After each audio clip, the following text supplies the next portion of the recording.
Okay, as I'm live, so let me get a pop-out chat here while we wait for some peeps to come in.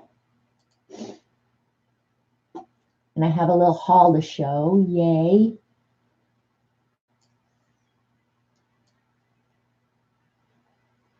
So now we're just waiting for chat to work and people to be coming in. Hey, Ashley. Hi. You guys are quick, man. Hi, Galena. Excuse me real quick. Oh, crap. Well, I blow my nose. This cold is just, it's not making me feel real bad, but it's just lingering. Like parts of it are lingering. But I quit taking the medicine a few days ago. So sorry about that. Yellow Janet. I'm hoping this sign is going to keep the camera from clicking when it's trying to focus. We'll see. Anyway, hi Galena, Ashley, Starbuck, Sharon, Denise. Oh, I need to get my other glasses out too. Crafty Kitty. Hi, Shauna. I'm sorry you're feeling bad, Shauna. I saw that you were just laying in bed today. That's so stinky. I hate that for you. And I know how the weather changes can just wreck your body. I know that.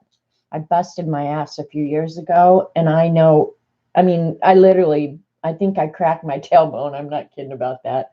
But anyway, when the weather's changing, oh my God, does my tailbone hurt. So I get that. Hi, Lynn. Hey, Joycey. Are you not feeling good too? Man, it's cold and people aren't feeling good. I hate that. Hi, Elaine. Hi, Kim. Camera can read, but you can. Camera can't read. Actually, it's just having the dark, I think, that does it. But I'm trying. I'm doing my best. Hi, Eileen. Yeah, I guess that's the booby prize, right, Shauna? You get to hang out over here at my house. Hi, artsy wannabe girl from Maine. Oh, you're up there just freezing your butt off. I know you are. Hi, Kimberly and Judy. So anyway, man, you guys, I'll just catch up quickly about what all happened yesterday. We had to get up early and head toward Tulsa, right, to go to the funeral. And it was a really nice funeral. It really was. One of the family members officiated it. A lot of beautiful music. I mean, the music was awesome. And it was good to see the family. And Dorothy looked so good. I even saw people that I didn't even expect to see there. I guess I don't know why I didn't think that they would know each other, but we have a neighbor here at the lake who was also just by chance our neighbor in Bixby. She owned the farm over from us. And I walked in, she was there. So, you know, I got to see, and the people who bought our farm, the man was there. Sadly, her father had died just hours before Lee. So she was still in Indiana with her family. And I was actually looking forward to seeing her. And talk about artists. Oh my God, she is the most amazing artist. I wish I had pictures of what she does. She can make a wall look like marble. She is so good. But anyway, I didn't get to see her. So anyway, we went to the funeral and then we bailed out at the graveyard part. It was so bitter cold yesterday. It was so bitter cold. And Dorothy was like, they were having plans at the house at her farm. So it was just like, we were okay to go. So we bailed early and went shopping because that's what I do best. The notifications worked. Yay. Mine didn't work for Dee Dee this morning. And yesterday I got notifications. I came home late and turned on the computer. I got notifications for all day. I got notifications for Lena, everything that had happened all day. Anyway, so we went shopping. And the first place we went was Hobby Lobby. So I have a short little haul. Your chopped liver. Oh, Joyce, I'm so sorry about that. Yeah, shopping in Tulsa can be kind of fun sometimes. I don't want a steady diet of it, but it's okay. So we went to, I wanted to go to World Market. That was where I was headed, but we ended up at the Hobby Lobby first. So at Hobby Lobby, of course, they're having the clearance again. Ah, and I asked the girl, and she said they did the art department last week, and there wasn't really anything in the art department. But in the planner section, um, there was a bunch of stuff. I didn't buy any of it, I don't think. Oh, well, I guess this was in the planner area. It's just little tags that I'll write notes on to send in happy mail and stuff. It was just pretty. So, off. Oh, cool, Ashley. Did they get there? In that same area, they had, hi, Vaughn. Hi, Holly. I hope I'm not missing everybody coming in. Oh, Holly got her stamps. Cool. You were trying to be funny? Well, maybe it was funny if I didn't knew what was going on. Anyway, they had washi tape on sale. And I honestly, I have put myself on a washi tape hiatus. But then when I saw this one, I really like this blue checkered one in there. So I went ahead and bought this. And I do like this little bit more narrow. So it's, I don't know, for $1.25, I can have the washi tape, right? So I got some washi tape. And Eileen knows that's exactly what I need. The stickers were not on sale, Galena. They were not on sale at all. And their stamps, some of their stamps were on sale, but I didn't think they were worth a crap. But in the art department, they had, most of it was already gone, honestly. But they had a couple of things. And I bought these because I will treat these like throwaway brushes. They're the fine touch brushes in some small sizes. But these, if I use them with acrylic, I probably won't even bother to wash them. I'll just use them and throw them away. It says there for everything, every kind of paint. But for $1.50, yeah, to do like a straight edge on a wall, I'll use that brush and then not even wash it, just throw it away. Hi, Jilly. So that I thought was a pretty good deal. Where am I putting all this crap? And then in one of the departments, I don't remember, they had some of the Krylon spray glues and rubber cement and that sort of stuff was all really cheap. I only bought this spray glue because normally this is about $12 and I will use this. So I do have the best stamp collection ever in the world. I can't argue with that. And then just because I have this secret deep down desire to be like Xandra, and I don't know why I'm getting this addiction to brushes, but she had gotten these mermaid brushes. So I thought, okay, they were, no, I had to use my coupon on this. So they were like $5 or something. So that was fun, huh? And I like the angle brushes. So I thought, okay, with the rounds and the angle, I'm good. So if I don't have enough paint brushes by now, somebody just shoot me. What are we all going to rush and buy at Hobby Lobby? Last year was acrylic and Bria Reese. Yeah, they had none of that on sale. The iridescent PH Martins were all on sale again. Hi, Linda. Hi, Jan. But none of the regular PH Martins were on sale. But the thing I bought that I'm so excited about because I wanted to try them was they had this small set of Cotmans on sale. You got 6 tubes, you know, your basic colors. Well, I actually already put them in a palette because I wanted them to dry. I wanted to play with them. So these are them down here. The yellow, red, blue. I think that's like the Viridian green. Yeah, Viridian green, burnt umber, and black. Ivory black. So that's them. And then these are the M. Graham quinacridone colors, which I still haven't played with, but I will. So, and this is kind of nice because this is my Neo Color 2. metal tin, and I just went ahead and ordered some empty half pans and put magnets on the bottom. So this will just be a mixture of all the different tubes that I have. These are De La Rowney up here. Yeah. So, but I've got to get them labeled before I forget what the hell they are. I'll have to come back and watch this stupid tape. You love my sign? Telling myself, no, no, no, I'm not going to Hobby Lobby. I know, Norma. Anyway, here's the receipt, the $6.49, because I wanted to remember what a good deal I got on it. So I'll try those later and see if I like them. But yeah, if you have one of your old tins, you just bought the Quinn set? Yeah, I've had mine for a while. I just haven't played with it. As I said, well, Lynn, I'll tell you how the mermaids work. So anyway, I thought this was just a good deal. I was happy to get this because I've never tried Winsor & Newton. So now I have the stuff and I can try them.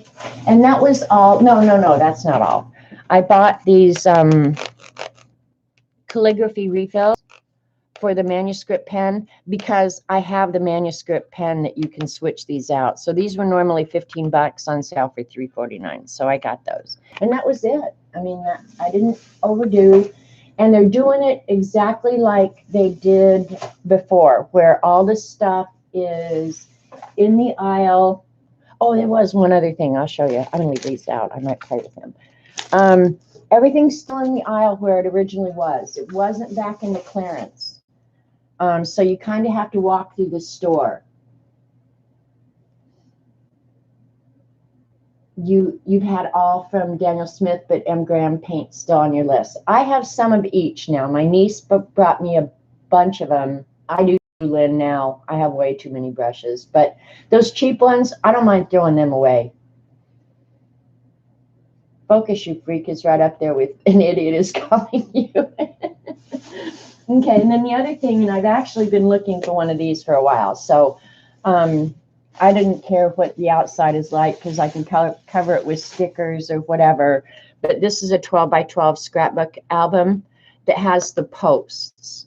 So I can put my larger artwork in here now because I didn't have one that was bigger than 8.5 by 11 inch. So yeah. So I bought that just to store artwork, and I can keep adding to it and adding to it and adding to it. The thing is, where do you store that big thing, man? It's big. But anyway, hey, Dee Dee. I was in and out this morning, Dee Dee. I got up so late. I didn't sleep good last night, and that's what I was going to tell you guys. I drank caffeinated coffee last night. All day yesterday. I could not sleep for nothing last night. So let that be a lesson to me. Do not drink caffeine.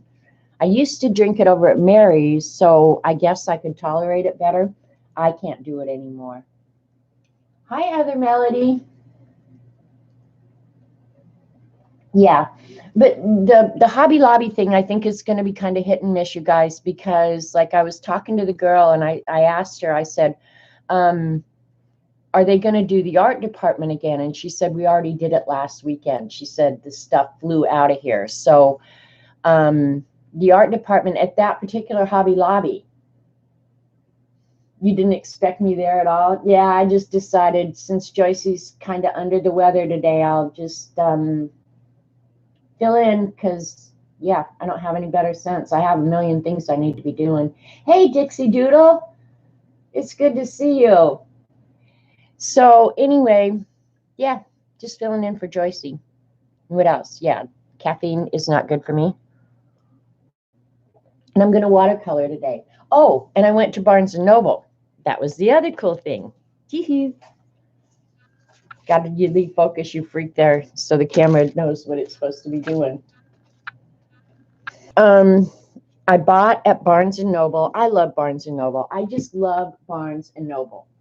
We have a BAM in Joplin, but there is just no other bookstore on earth like Barnes & Noble. There's just not. So I walked in and I went to see if they had the journals, the McGill Reese journals, and they had one, and it was pretty tattered from having been handled so much. So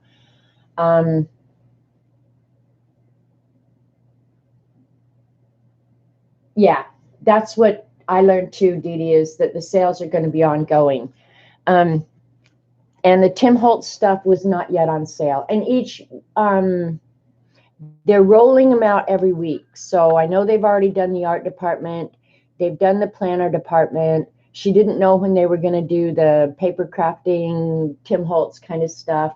So you just got to go up and down the aisles. You did. But I had plenty of time, so I didn't care. Hi, Kathy Arbor. You just got this book? Oh, Kathy, you probably don't need this book, but this is so cool. So I got this book at Hobby Lobby, and we're going to work out of it today. And then the only other thing I bought at Hobby Lobby was this cute little book. And it's Illustration School, Let's Draw Cute Animals. And honestly, this kind of, when I looked at it first, I was just like, oh, that's like Julie's drawings. Julie is doing so good on her drawing. But yeah, go to Hobby Lobby, Dee Dee. You'll spend some money. But anyway, it was $8, and it's just so adorable. The little animals in it are just so flippin' cute. So I probably could have found every bit of this on the internet, Google, but this little book I just thought was so cute. So occasionally I'll just pick this up and draw a cute little animal. Mostly for inspiration. I mean, I don't think there's anything in here that I can't do or couldn't do on my own. Julie is doing awesome, isn't she? But yeah, look at the monkey. There's an orangutan. We'll be drawing him for sure. And a Japanese monkey. And your everyday Monkey Island monkey. So yeah, I thought that was really cute. But then I bought this. And I know you probably can get it cheaper on Amazon, you guys. But here's the truth of the matter. If we don't go in, if we enjoy books and we enjoy bookstores, if we don't go in and buy from them, they are going to go away. I promise you. So even though I paid more, I don't care. I'm going to support bookstores because I probably just looked around in there, walked up and down, and Robert was with me, of course. So we probably were in there just wandering around an hour, picking up things, looking at it. And you like the focus? Yeah, well, it seems, is it working? Nobody's complained yet. So that was all my big hauls. And then we, of course, had to get frozen coffee. Oh, and I went into Michael's. They had redone one of the Michael's in one of the areas of town. So I told Robert, let's just go in there. I want to see what it's like. There was not one thing in Michael's I was even tempted to buy. Michael's is going to have to step up its game, I think. It really is. Because there was not one thing in that store I would have walked out with. For real. And that's bad. That's kind of sad. Hi, Katrina. Hi, Raquel. Hi, Kenneth. Did I say hi to you? Welcome. I'm glad you decided to come. Who's next to do prompts? Eileen is next to do prompts. Yeah, I'm pretty sure we're back to it's Eileen's turn. So this book, Watercolor Workshop, and if you've been around here any at all, you're knowing that I'm trying to kind of learn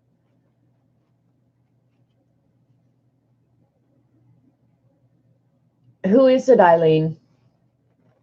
It's your turn, Eileen. I know she just probably tweeted me. She's so evil. Anyway, this is actually her fault. This is her fault. And I've looked at it 100 times, but it really starts from the very beginning. I'm going to pull the camera out a little bit so maybe you can see a little bit better. But it honestly starts from the very beginning. You know, it goes through the materials, which all art books kind of do. And I looked at it and I was like, wow, I have every bit of that. Surprise. Okay, so everybody's agreeing about Michael's. Yeah, they need to really figure out what the heck they're doing. And then about watercolor paint, and she kind of gave you a swatch of all of her palette. I don't have many of the colors, but I'm sure I can do I can get something close. I do not have Payne's Gray, I don't think. And that was the one. And I don't have neutral tint. So those were two I noticed that it was just like, ooh, those I might have a little bit harder. And Camput Mortem. Don't know what that is, but to me it sounds like a body part. You have this book in the journal too? Hi, Josie. So anyway, I think I can come close to most of her colors. We're not going to worry about it. We're just going to worry about doing something that looks halfway decent. And about preparing a palette, which I kind of have figured out. And then she starts with painting on paper and doing swatches of your palette, which I have so many that I did start in the back of Koo's book that she sent me, doing, like, this is the Pretty Excellent paints. That's all the Daniel Smith I have. You know, I might have Payne's Gray and Daniel Smith. Oh, I need to look. This is the Daniel Smith Primatech. And those are the actual minerals. They're going to granulate a lot. So I'm not going to use them on this exercise because this is just, yeah, the basics. This is all Jane Davenport. So I have swatched them in different ways, but I thought, well, okay, I'm going to put them in this book too. And then these are all the Primas, and I have 2 Primas that I need to get, but I'm going to hold off on that for a long time, I think. And these were the Inktense blocks, Eileen.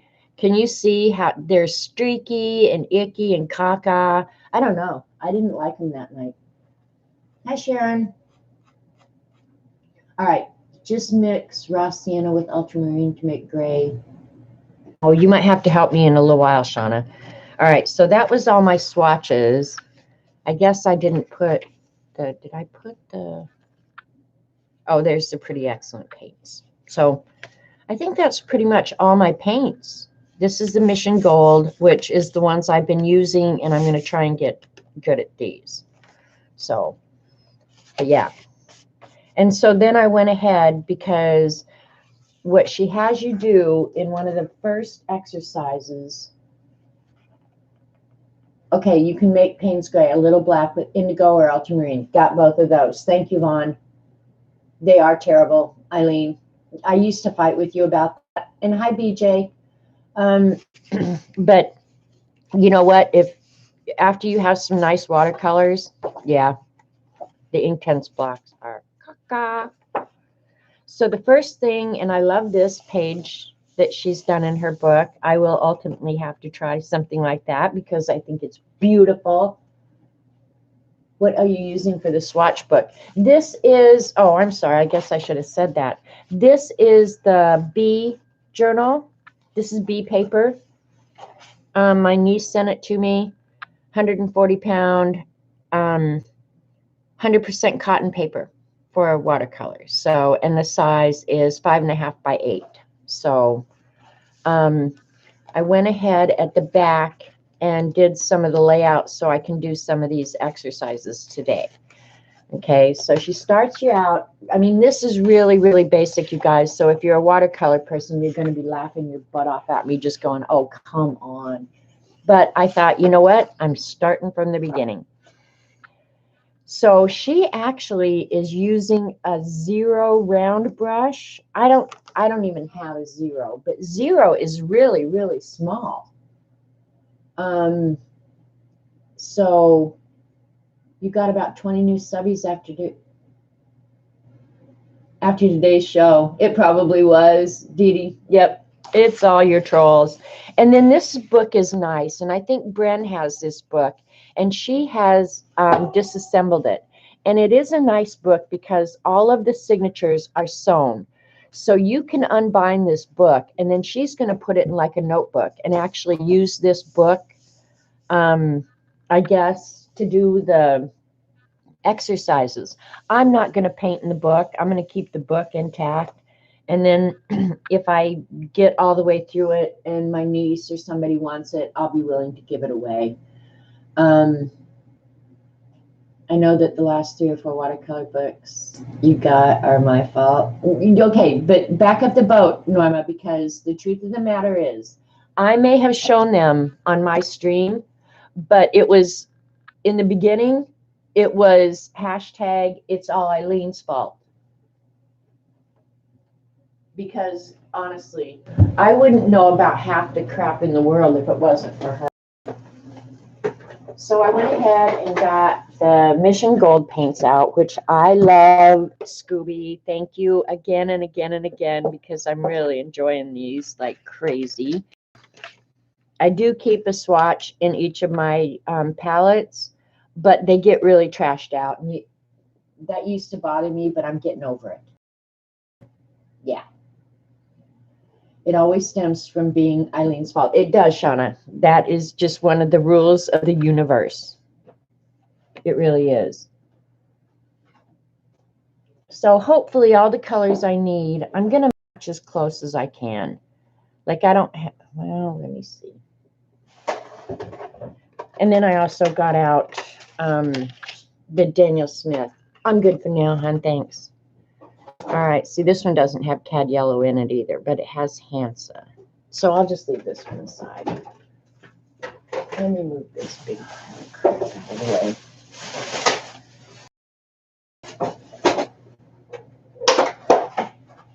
It is true. Janet, Mission Gold are part of my main palette. If you like those, you'll love M. Graham. That's a beauty right there. This one, this palette is, I've had very few supplies that I just really got attached to. And if I have a choice, I will go back to these over and over and over again. So I still haven't gotten an answer on whether or not you should spray your paints. I do, just to get them kind of juicy going in. So I'm going to match her colors as best I can without using the actual colors. I think it's more the technique that's important. So what did he say?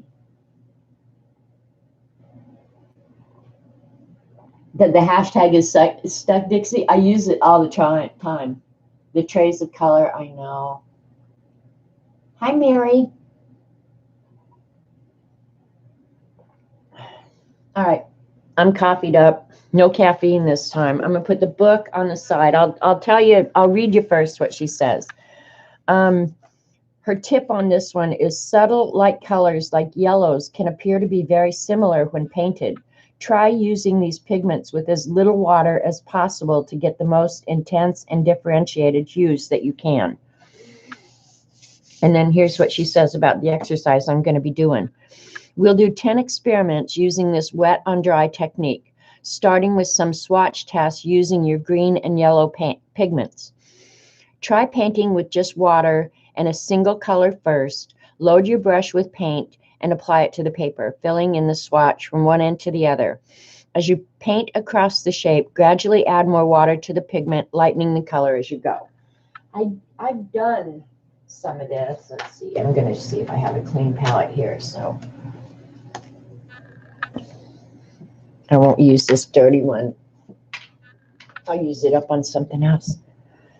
So I'm going to get some yellow out first. I'll get a bigger brush to grab the color out with. Oops, there went that big brush. Yeah, Sharon, there's, Z said one night in her show something about she had gone to a watercolor class up at Kramer in New York. And they had said not to do it, that it affects your binder. I don't know, honestly, how true that is. That's why I keep asking the question, because if a watercolor manufacturer is telling you that, I think you got to heed the warning, right? Do we already have a troll here? Twins. Yikes. They're coming in 2 at a time. All right, so hi, Kathy Byrne. Happy day off. No, it's Brenda that's having the day off. I don't know why I always confuse you two. Anyway, so I'm going to put the book at the side. I'm starting with yellow, not green. I have a tendency to kind of always start with the lightest color. I don't know, but I did learn something. As I was awake last night in the middle of the night from all that caffeine, I was reading that book, and I read something that I hadn't heard before, that you start in the background and work to the foreground rather than the way I'd been doing it, which was work from light to dark. So I'm going to try and remember that. Okay.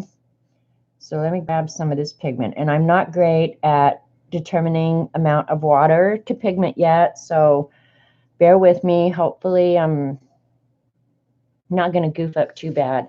Let me see if I'm on my first page. I am. All right, we're going to start up here in the corner.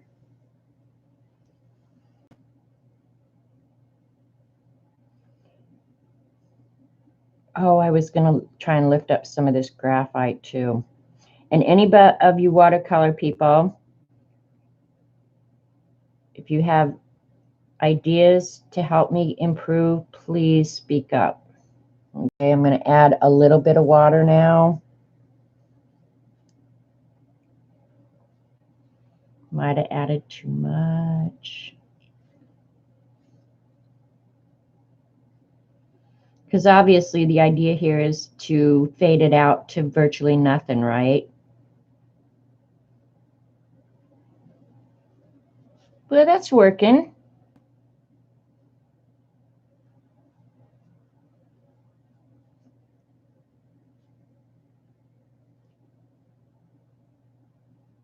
It's getting lighter and lighter. So this has got to be boring as hell for you guys. Before I do another one, I'm going to pick up some of the graphite. I guess on these it doesn't matter.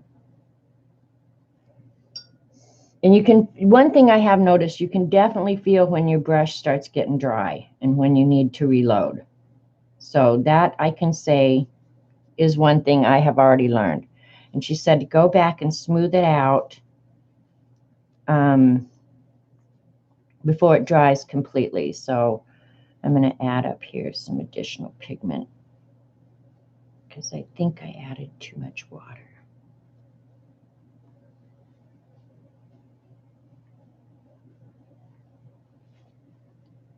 Can you guys see, or is there just too much light? I might have to turn this light off. I'm sorry. I didn't realize that you guys weren't seeing that so good.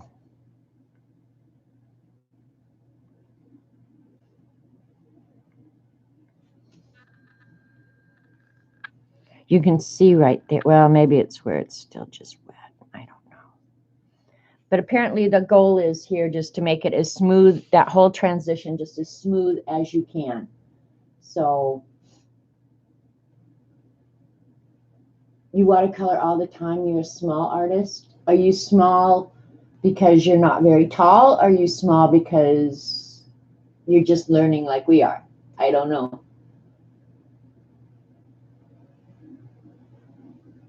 Hi, CB. Yeah, generally when you come into a stream, we all are looking for other artists to follow and enjoy. But before you come in and just start promoting yourself, you might mention that you have a channel, but don't just come in and ask for subbies. It just feels uncomfortable. But yeah, we're always looking for new artists. So where did you see back to front? Back to front. Vaughn, explain because I'm not following. Sorry. Hi, Mandy.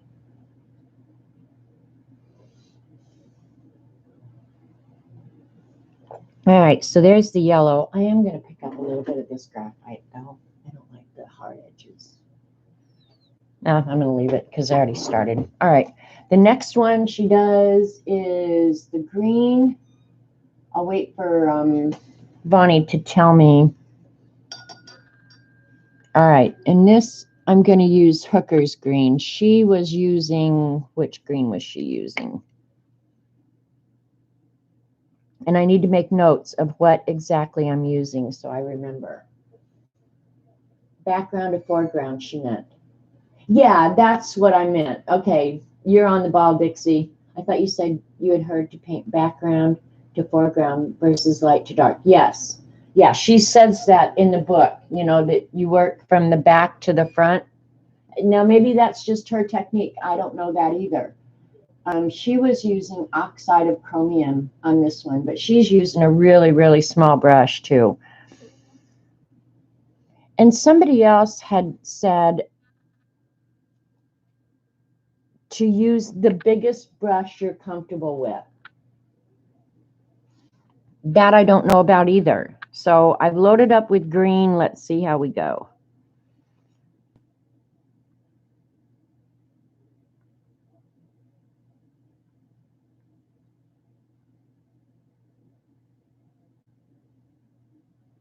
And obviously you don't want splots of paint.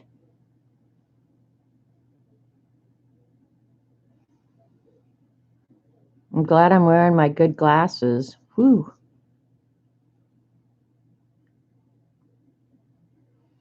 In just a second, I'm going to go ahead and add some water. Okay, I just did just a hair.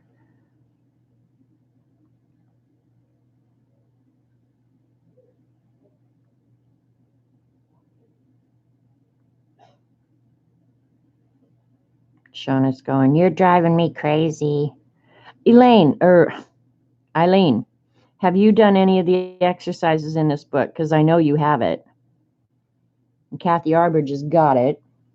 Oops, that was a lot of water that I just added. That's too much. I'm going to try and...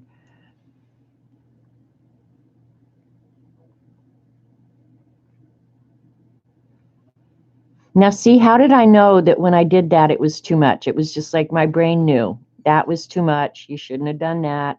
And I guess that's part of just doing it. Because as soon as I did it, I was like, oh, too much. You shouldn't have done that.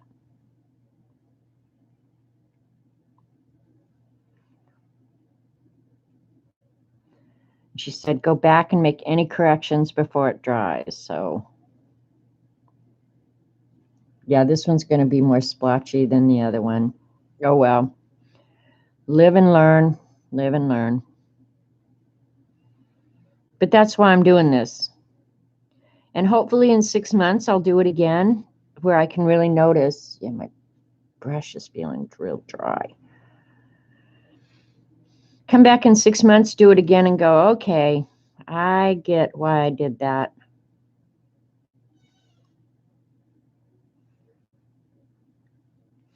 And oddly enough, you guys, like I'm sitting here looking at it with my own eyes, and I do have my glasses on, but I get a much better sense of what's really going on when I look in the camera, when I look on screen. Then I can see, you know, where it's blotchy and the colors aren't necessarily true, but I can see better. I don't know why that is. Now you start seeing my perfectionist freak OCD crap start coming out.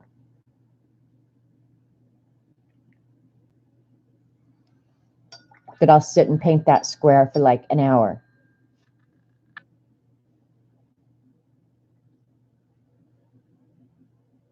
Thanks, Shauna. Well, Shauna, just pat yourself on the back that I use you as kind of a standard of, oh my God. I came in while you guys are in a serious combo. There's no such thing as a serious combo at my house. Look at, and not see, that's the sort of beginner stuff that pisses me off. I obviously stuck my finger or my hand in the wet paint. Now it's dirty and I don't. Well, apparently there must be buffering because Holly said the same thing. All right, Shauna's saying, I'll be back. I don't know what to do about it. Oh, that bloom just makes me cuckoo. Okay, so here's how we'll handle that.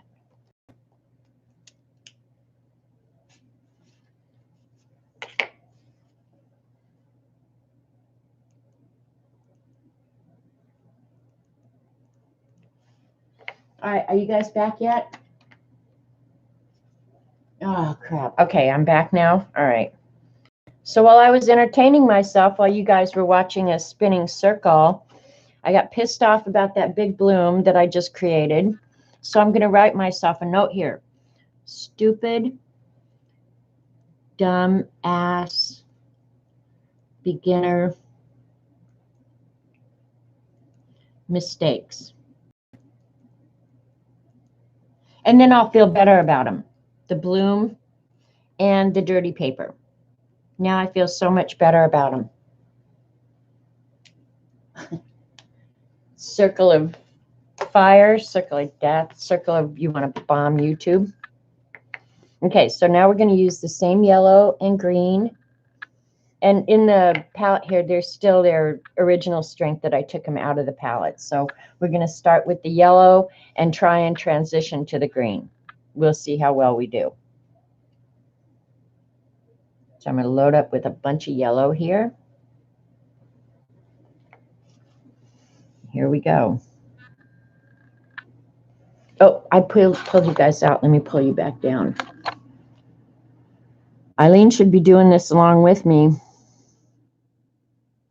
And because this paper is dry, it's not going to stay wet real long. So I think you kind of got to be moving out. You don't have the luxury of time here.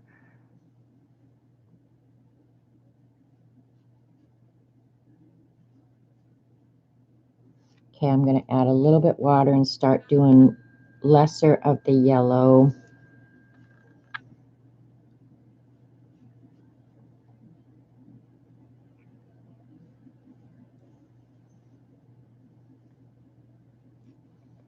And a little bit of the watered down green. Maybe I got too much green. Well, that's not so bad, I guess.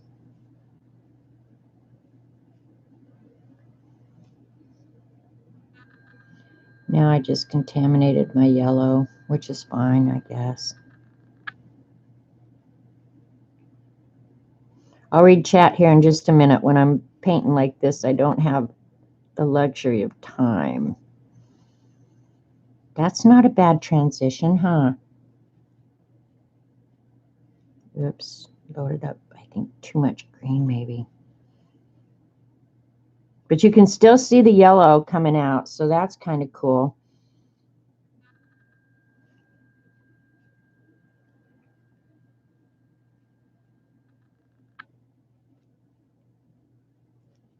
Okay, bye-bye yellow.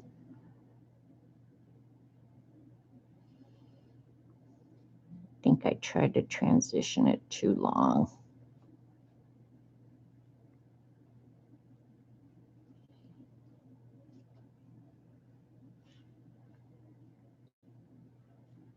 All right, so get your advice ready. Tell me what you think, what I'm doing wrong, or what I could do better.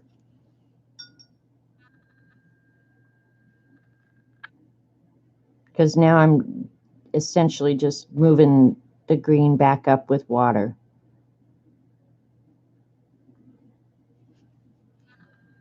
That's not too bad, huh? What did Eileen say now? Time to drink.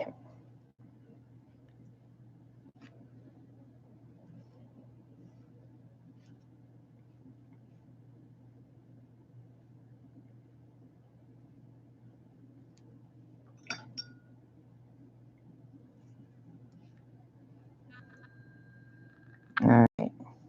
Quit messing, quit messing, quit messing.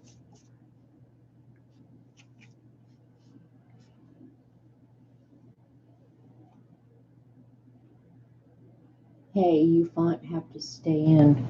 The what? Is it having trouble focusing? Do I need to do the focus, you freak, somewhere?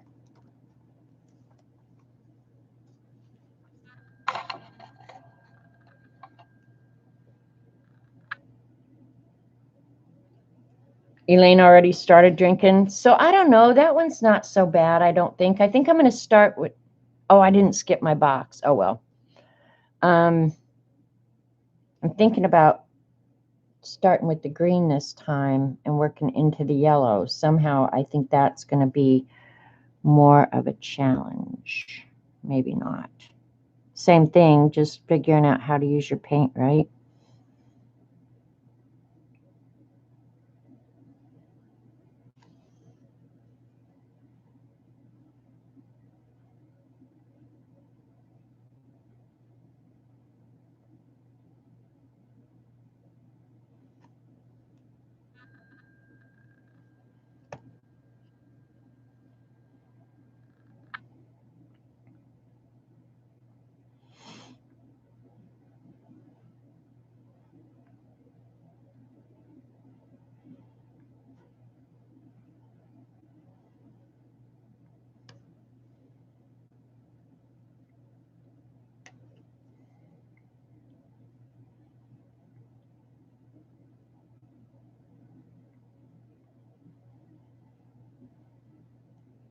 I'm having to paint with my head around that silly.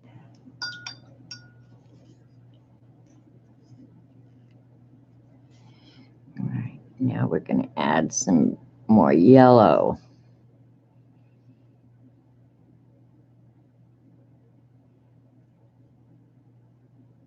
Maybe I already got better.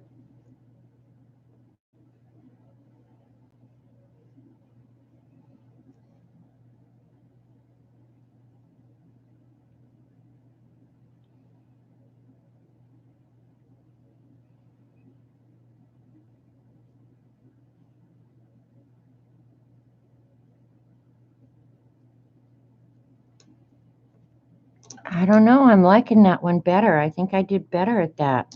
I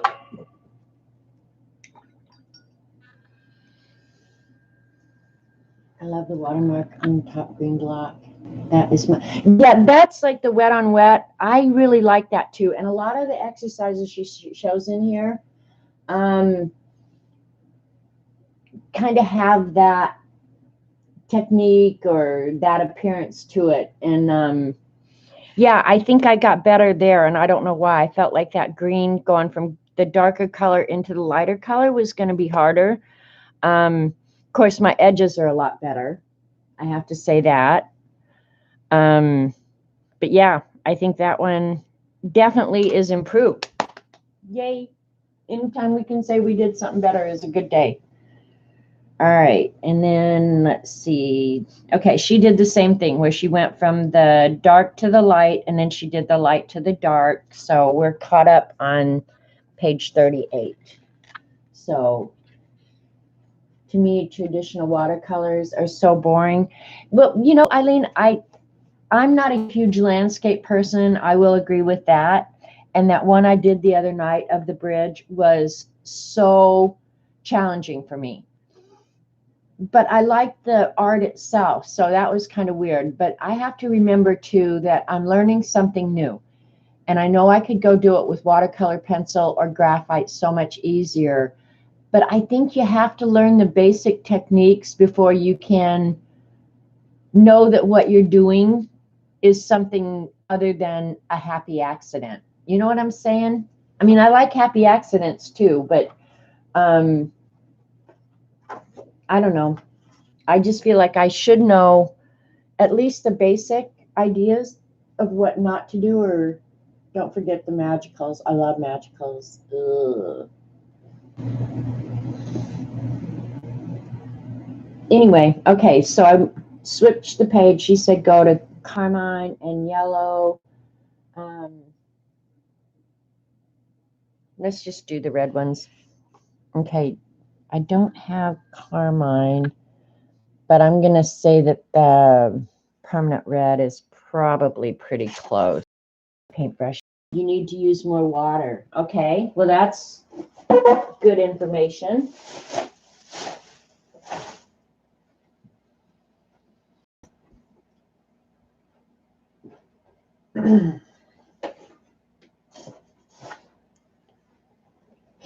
Okay.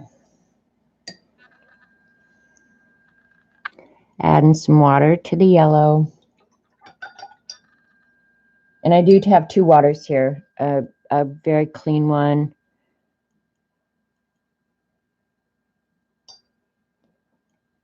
and a dirty one.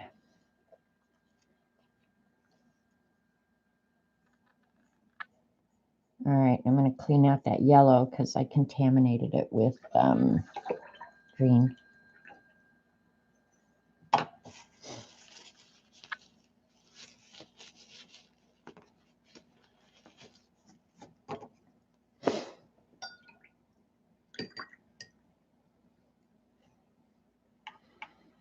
And one thing I've noticed is I've been playing with a lot of this. Some pigments are so heavy that when you put them in your clean water initially, they sink like right to the bottom immediately.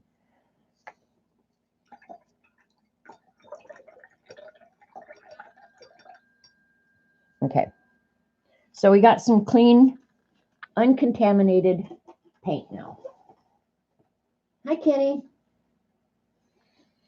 All right.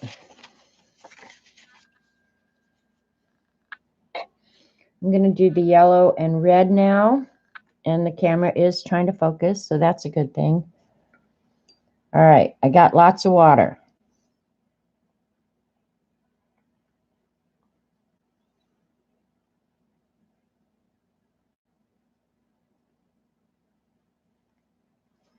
All right. On this one, I'm going to start from yellow to red, and then I'll do red to yellow.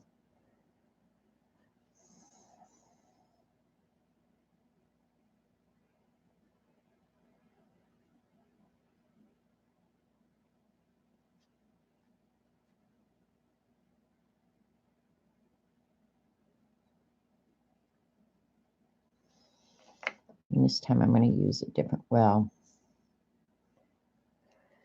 to start the transition so I don't have to get new paints.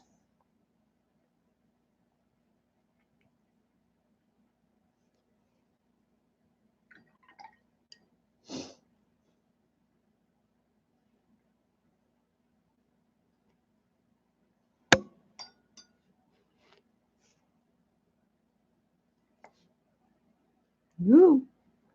Damn, Sam, that went cuckoo.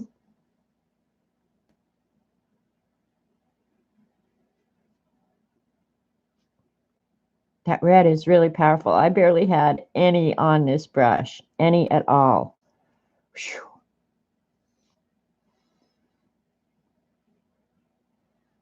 I don't think that was the intent of this lesson, you guys. Just saying, I'm pretty sure it was not. So, just saying.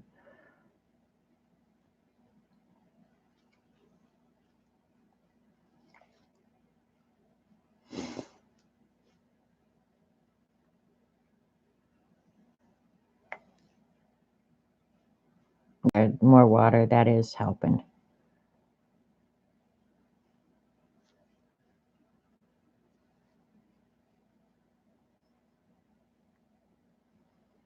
I started the transition, I think, too early. Now I'm just going to finish it with the red. Geez, that went crazy. The orange is really pretty, though.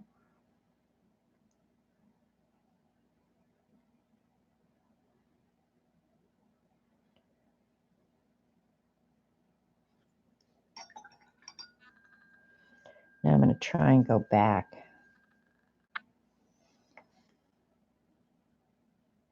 Because, yeah, I'm not going to have any of the original yellow left, which is bad news.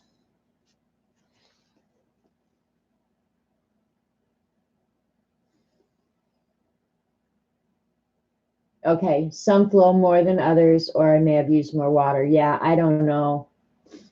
But that's how it's supposed to look. Nice blend. Ah, cool. Woohoo! All right. Maybe I am going to get this whether I like it or not. This time, and quit go. Thanks, Vicki. I know. That's a bad thing. I've got to really quit myself. I'm going back in and jacking with it later. Bring more yellow in next time. Okay. Quit. Okay, I'm gonna try. We're gonna go from yellow to red this time and see if that's maybe easier for a stinky girl.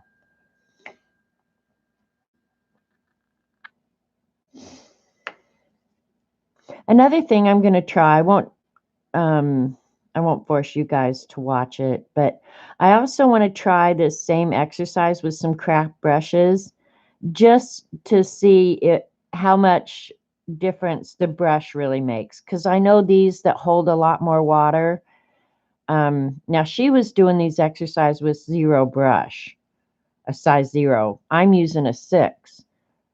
And then Lindsay says use the biggest brush that you're comfortable with. All right, now I'm going to start the transition. But I'm going to try using a crap brush just to see how it feels differently. That's a little better. And I won't go back in, Vicki. I promise. I promise.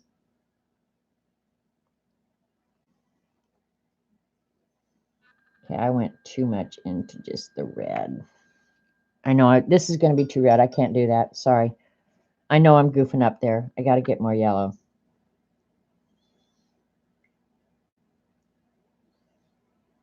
When you know you're goofing up, you might as well just stop. Right? Right.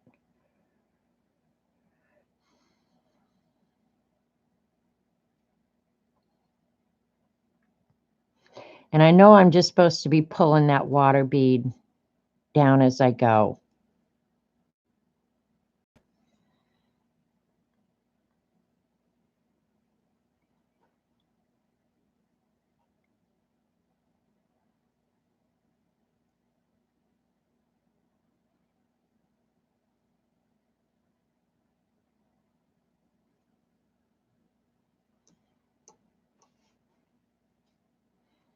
This one I feel like is way better.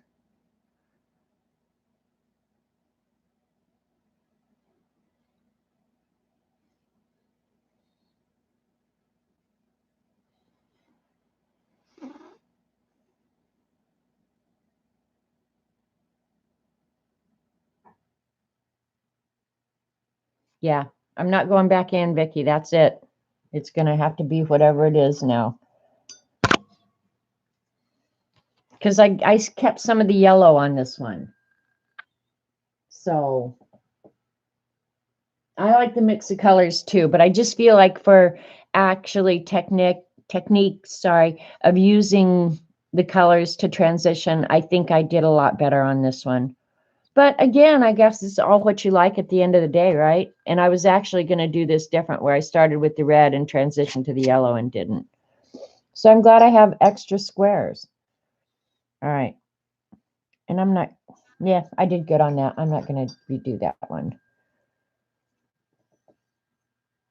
Kenneth says it's the best so far. Thanks, Kenneth.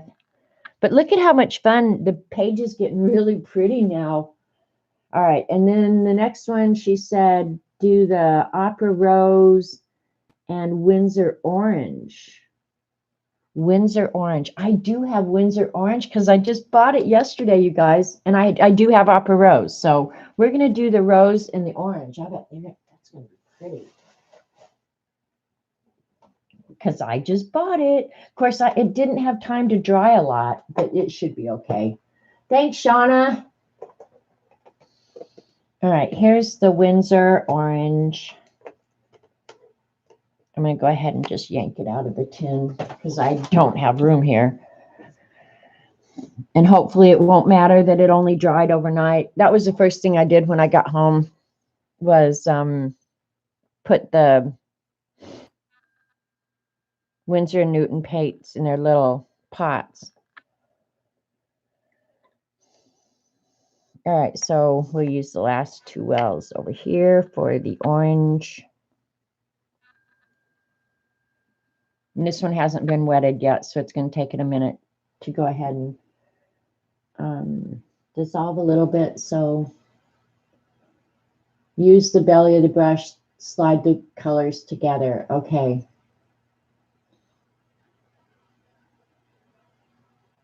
I'm reading chat.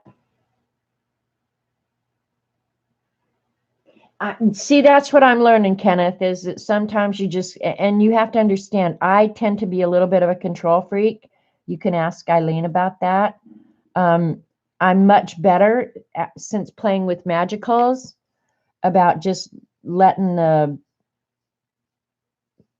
letting go of the control because you have zero control with magicals. And believe me, I tried.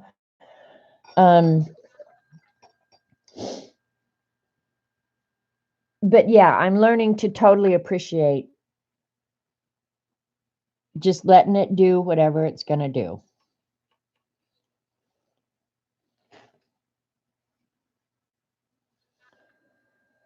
All right, there we go. We got some opera rose. Yeah, I did the right one. I was going to say, did I just do the wrong color? Damn goofball. And I do have a napkin over here at the side that I'm wiping off on. Okay, so on this one, let's see. I'm going to start with the orange and work into the, now I'm going to start with the pink and work into the orange. And I'm cleaning out a little well, so when I start mixing here, I can do that. I know, and you guys are going, oh my God. So pink into orange. That's what we're doing.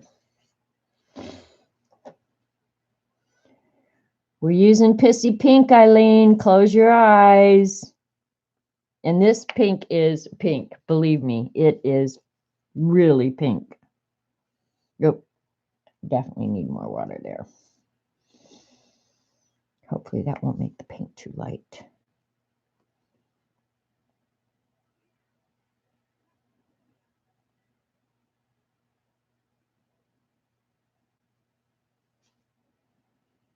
Okay, is this what you're saying about using the belly?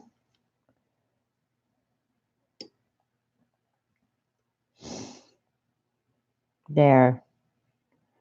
All right, I'm being too stingy with the water. I see what you guys are saying.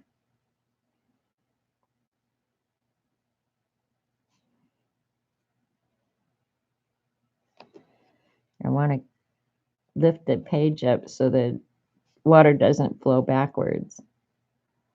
All right, I'm going to start introducing a little bit of the orange now.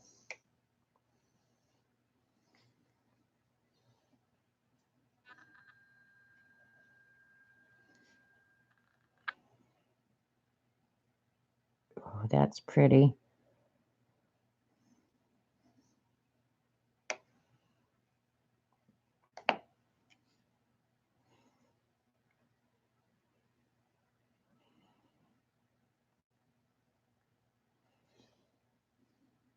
Oops.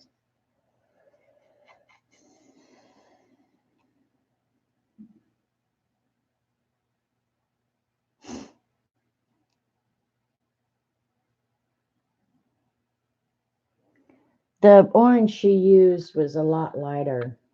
The Windsor orange, but this is Windsor orange, for Pete's sake. Looks more yellow in the book. All right, at least there's some transition. It just got really light. I maybe used too much water.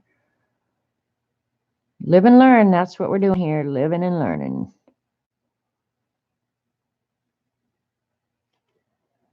Not going back, Vicki. Not going to touch it.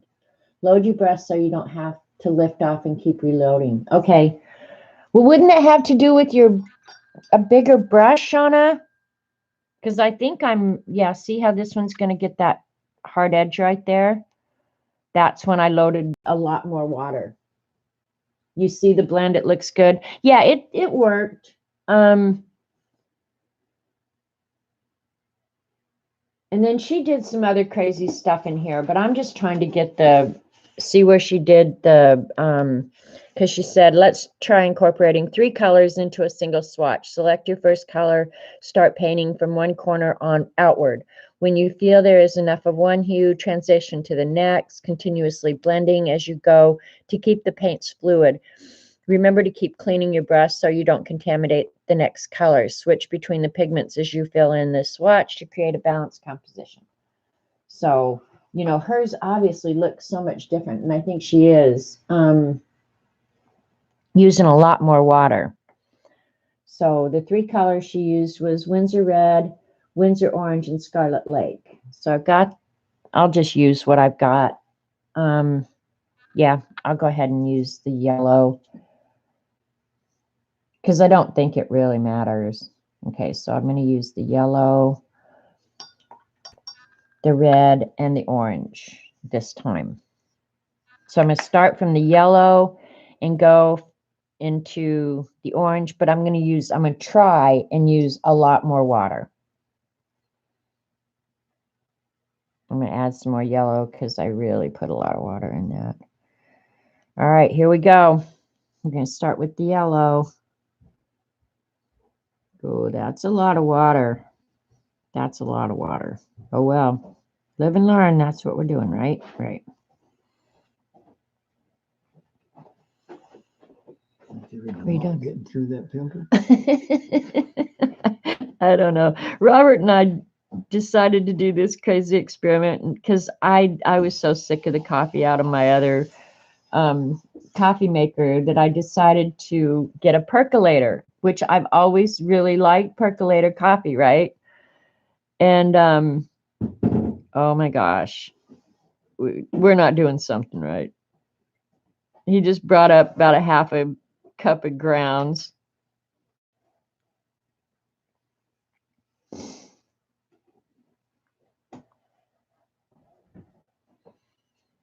All right, now I'm going to do the red.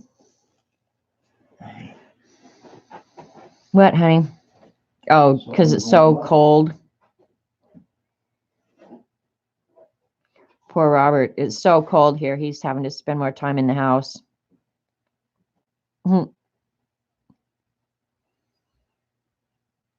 Doesn't bother me.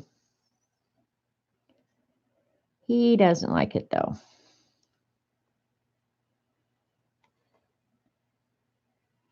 All right, see that she's doing something totally different. Like she's adding the red back in the yellow. Have you tried a French press? I'm not going to that much trouble. Thank you anyway.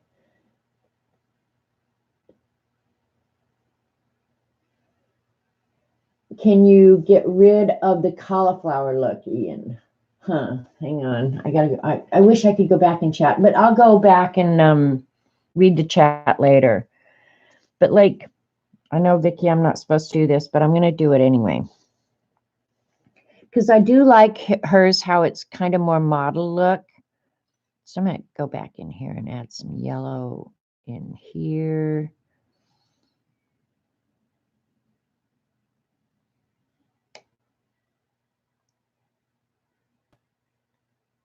Because now it's just, I'm really just doing wet on wet, right? Because it's already wet. So I'm not really doing the wet on dry like the intent was.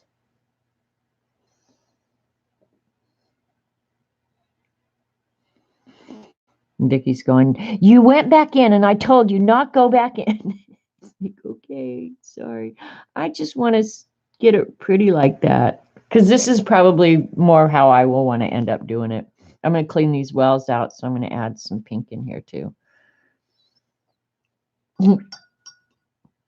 That's the problem with a girl who doesn't follow the rules. But that to me is really pretty.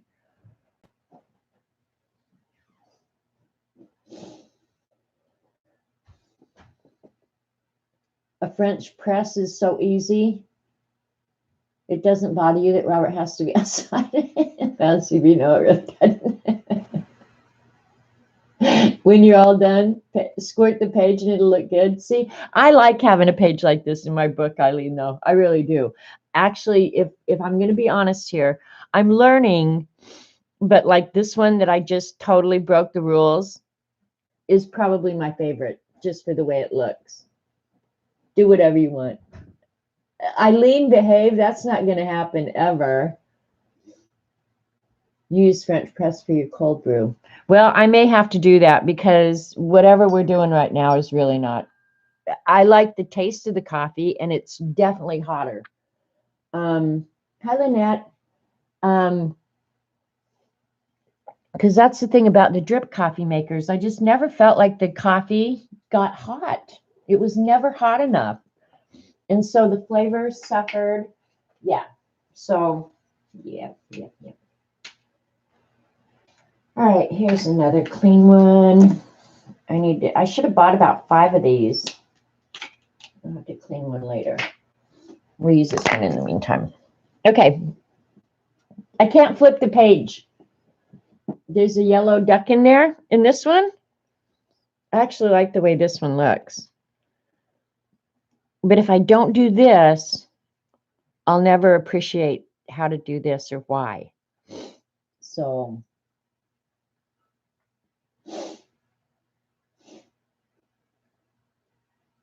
yeah, I am just not a fan of drip coffee makers. So, and I've had Mr. Coffees, I've had Keurig, I've had, the last one was the Hamilton Beach, and it still works.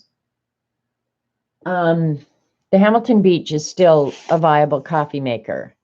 But I just told Robert the other day, I'm sick of this crappy coffee we make around here. We're buying a new one.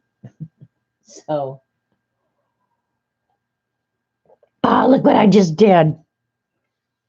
Drug my sleeve right through it. Oh,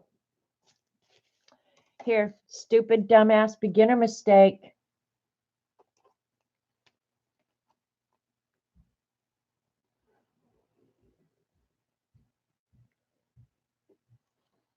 There you go. Stupid, dumbass, beginner mistake. You'd only do this for 2 minutes. I could do this all day, Eileen. All day. I'm going to dry this real quick so I don't make another stupid beginner mistake. And she said another thing about using a heat gun or anything on your watercolor is it does affect the way the pigments dry. So, you know, that's another thing that I'm going to do it here now for the expediency. But if this was in real life, I probably would try and get up and walk away for a few minutes and let it dry naturally just to see. Now, these others have all dried naturally, so they're cool. But this one, I'm going to go ahead and dry artificially. I know, and I'm a beginner, Kenneth, so that's why I don't mind writing myself these little notes, like stupid, dumbass, beginner mistake, because then it makes it less stupid, I guess.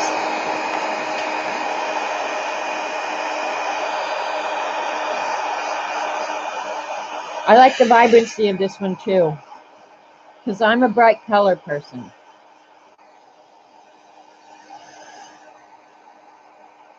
That was total wrong way to do it. Add coffee. Add coffee to the watercolor, Joycey. Is that what you're saying? I think not.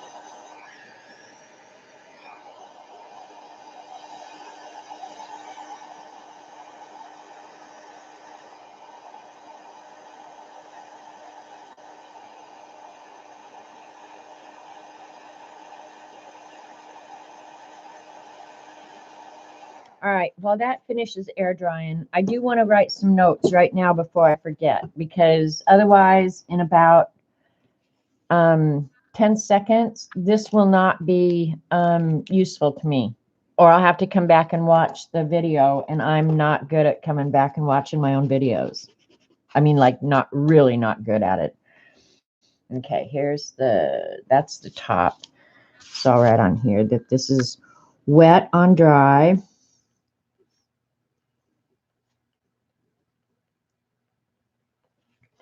I'm using a number 6 black velvet brush, and all the paints are Mission, except this one,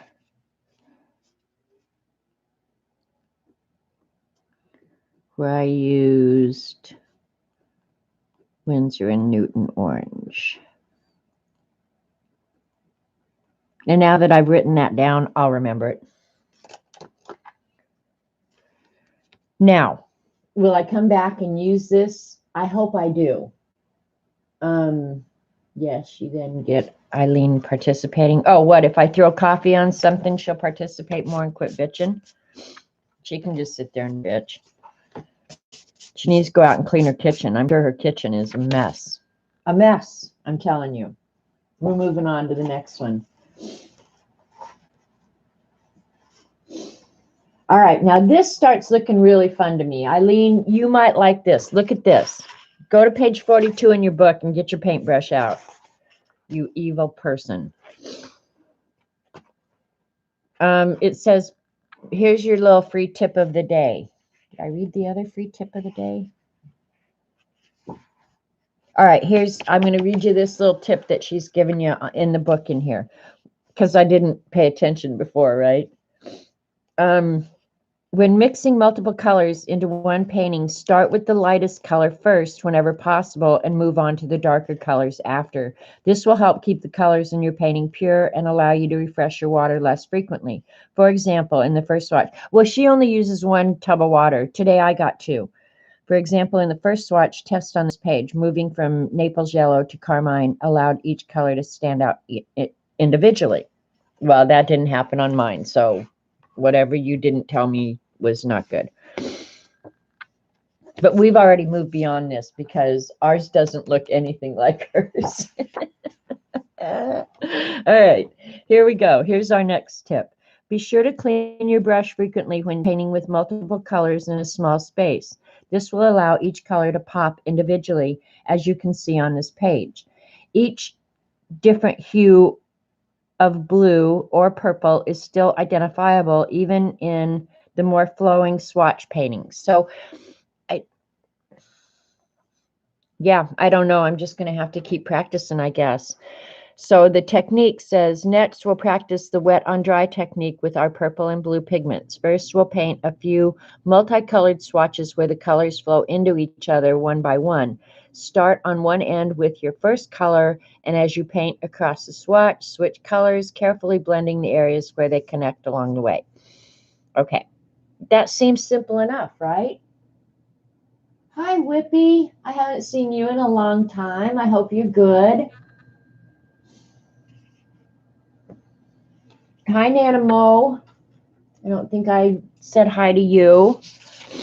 Okay, so we're going to do our purple. I only have 1 purple in the Windsor set, which is the bright clear violet, and I'll use that. And she used, which blue was she using? Prussian blue. I don't have Prussian blue, but I'm thinking, let me see.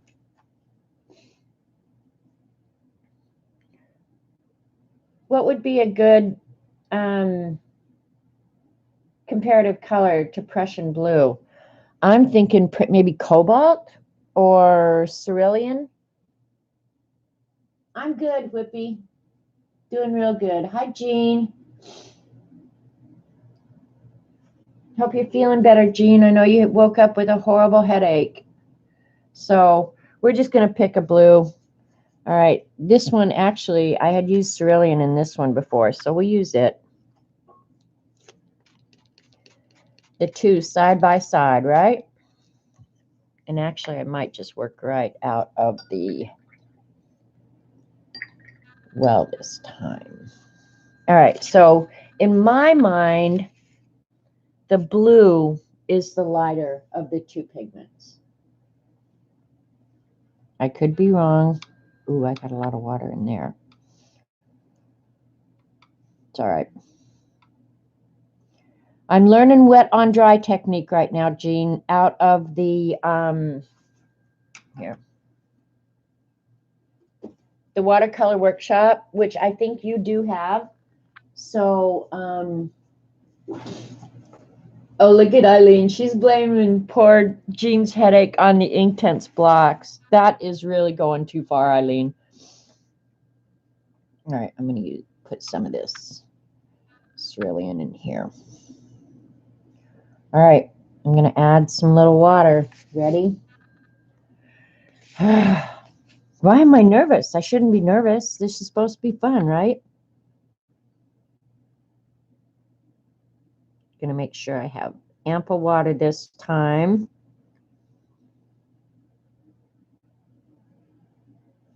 Pulling it down.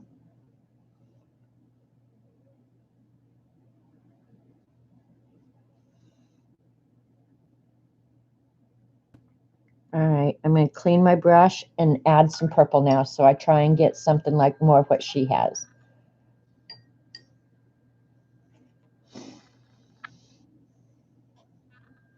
Okay.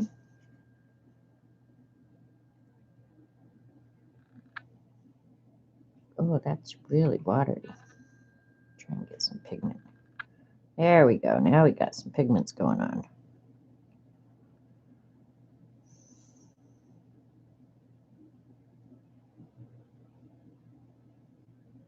That's dark, dark purple.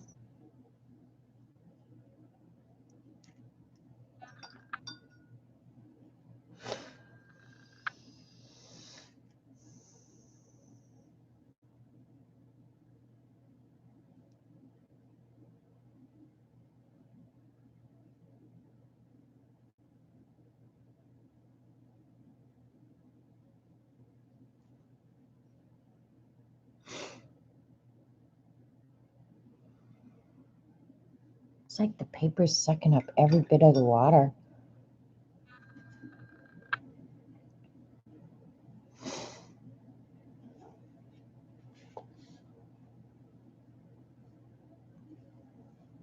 Okay, I didn't get as much pigment that time.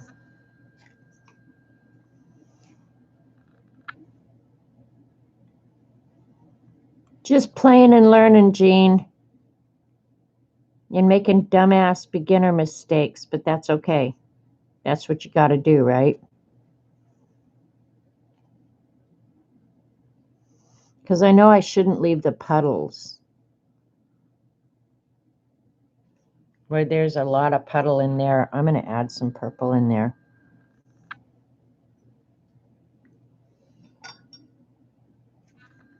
Just because I want to.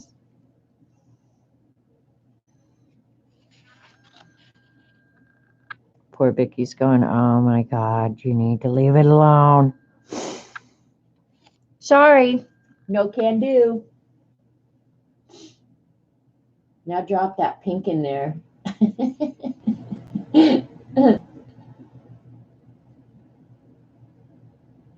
That is the thing to do. Mistakes are part of the learning. Yeah, I know.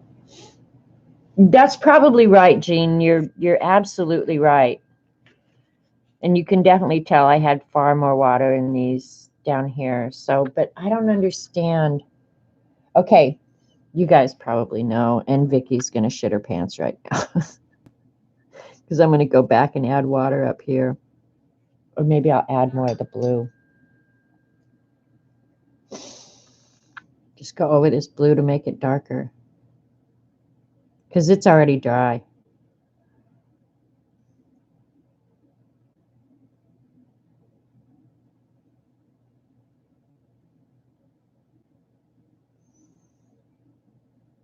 Because see, now I'm not worried about wrecking anything. I've already done it.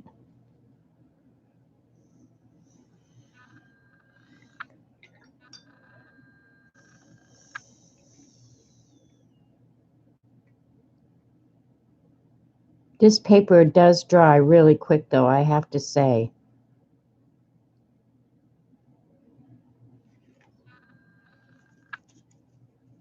That's pretty now.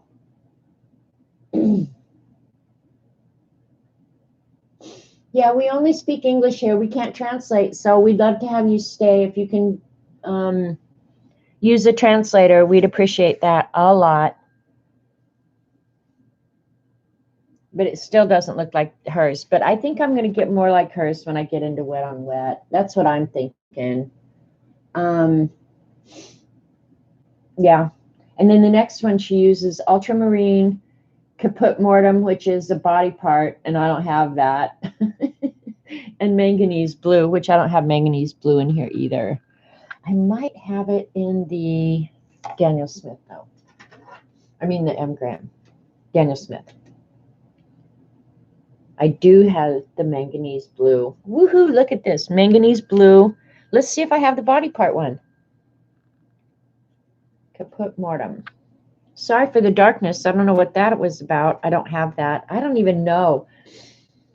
That kind of looks like burnt sienna to me, or Italian burnt sienna. I'm going to use the Italian burnt sienna, the manganese blue, and which other one? ultramarine, which I know I have ultramarine. I don't have it in this set, but I have it in that one. So we're just going to mix them. Are you going to stream later, Vicki? Actually, come on, because poor Eileen at this point cannot do anything other than what you're doing here. All right, there's manganese blue. And my niece made these half pans for me. So if I like them and I want to keep them, I'm going to have to go and buy the pans myself. That's a scary thought right there, isn't it? All right, let me get some of these paints. So I needed the ultramarine, right?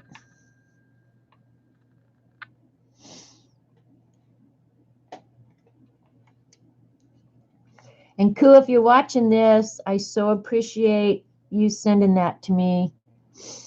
And I still love you, and we need to come up with a date for Norway. All right, got ultramarine. Koo sometimes watches the recordings. You hate management life? Oh my God, me too, Shauna. I think if you ever ask any person who's been in management, their number one problem or thing they hate the most is dealing with people. Being management and dealing with people sucks. This seems real watery, but oh well. All right, and then what was the other one that I was going to substitute was the Italian burnt sienna. I love the quinacridone gold in this set. Oh, I love it so much.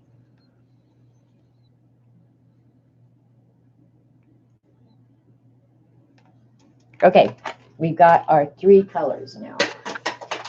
Set that over there. All right, these are our 3 colors that we're going to use. Hopefully they're not too watery.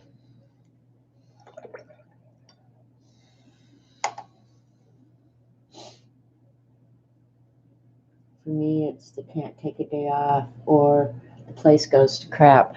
Well, ultimately, Shauna, that is a people problem. You need to have people that you can depend on. And that ultimately comes back to a people problem. I think I might too. Let's see. I'm going to add some of this burnt umber, I think. Yeah, I'm going to.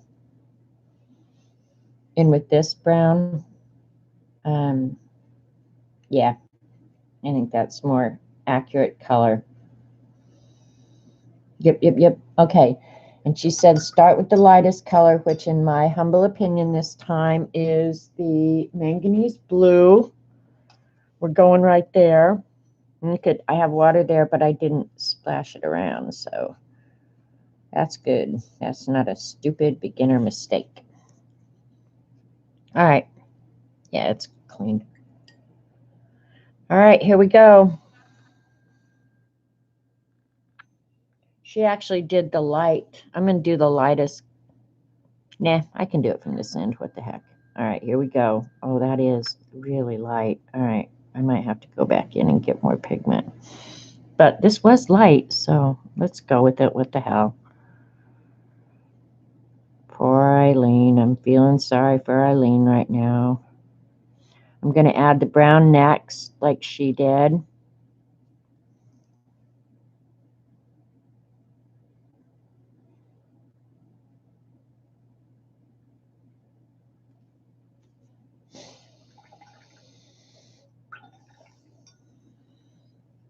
Not reading chat, sorry. Got stuff I got to get done here. Okay, we're going in with the brown now. Oh, here we go. Whatever happens is what's going to happen. Can you hear my stomach growling? These are all really light.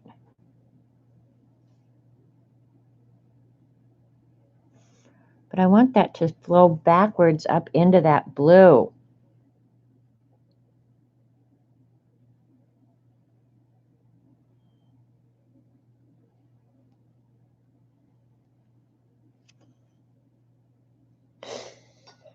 I don't know.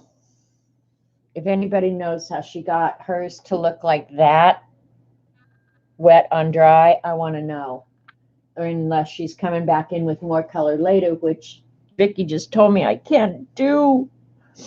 All right, and that's the cerulean, so that's the ultramarine. Okay. Okay. We're going here. We're using the darker blue on this side.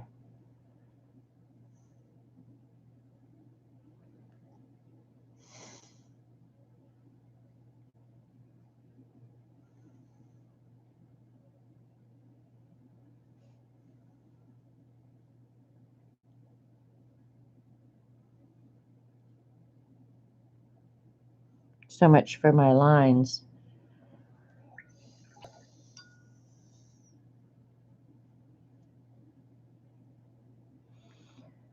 There was some mixture right in there, which I liked a lot.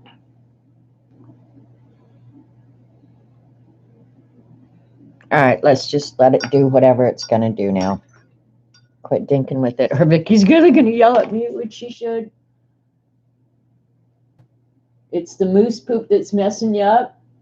What paper are you using? I'm using the B 100% cotton 140 pound. Jean, that paper isn't the best for flow. Okay. You actually should start inside the blue, not beside it. Okay, and leave a bit of a bead at the end of one color before starting the next. Thank you, Jean. I like this one too. Yeah, I like the blues and the browns. Of course, you guys knew I'd like this one because it's my colors. Thanks, Jean. That is useful information. Very useful. All right, next one she did was cobalt blue, permanent magenta, and ultramarine violet. I only have the one violet, which is bright clear violet, and I'll use it. Cobalt blue. I do have cobalt and permanent magenta, but I do have the magenta I'll use is the rose madder. I think that's probably close. So I'm going to go ahead and take this light blue out and use those 3 bottles. Okay, so here we go. Clean water for the magenta. Also try turning the paper and try going down instead of across. Oh, work from top to bottom rather than across the page? Okay. I never really gave that much thought. I don't know how much big a difference it would make. Okay. So we got the magenta. We'll get, oh, we had purple already out, so I'll get the other one that had purple already out. If I can find it. If I haven't lost it already. I might have contaminated that. Never mind. I'll just get fresh purple out.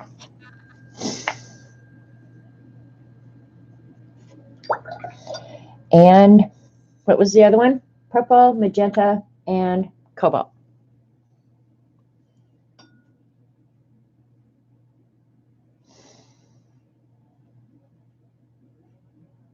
All right, this one's going to be fun. It's going to be colorful.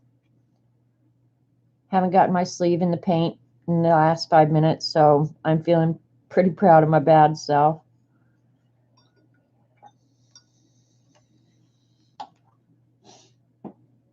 Top to bottom. Okay, we'll do that this time.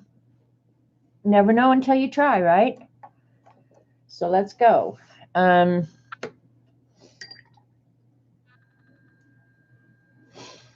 Well, all right.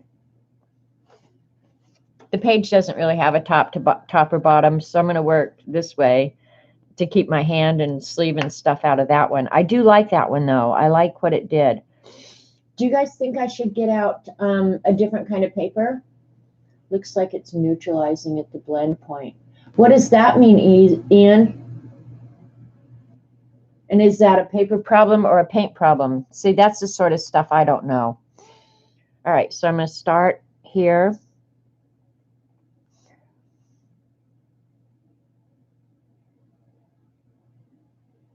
And then it looks like on her, she would add the purple in there.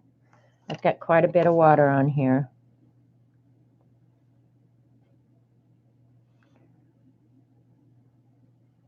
And she's going back and forth from her colors. So I'm going to go ahead and add some of the purple in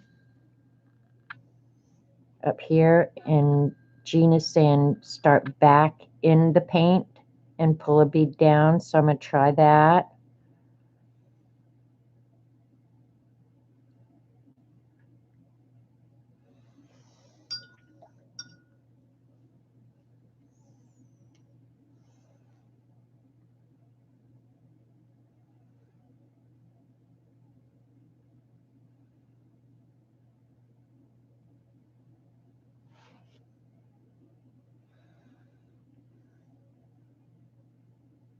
Okay, I'll leave a little bit of paint there. I'm going to grab some of the red.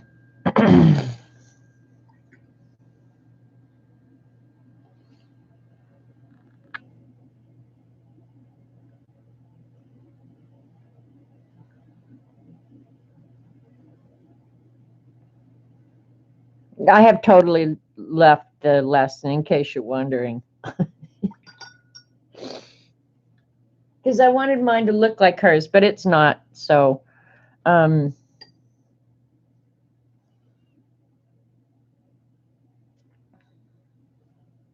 I got too much water on there. It's totally turned into mud. I got to pick up some of that.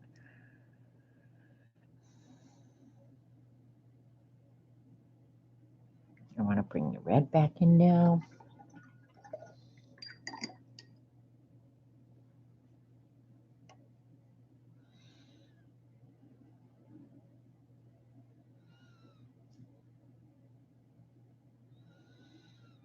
I lost the red.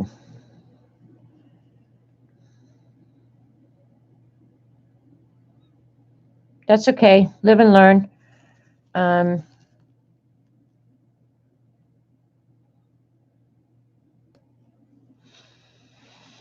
That one's kind of fun. I do actually like that one.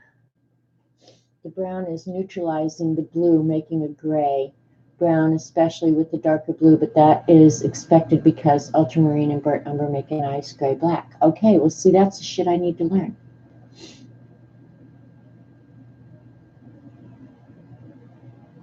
I do, Jean. I totally get it.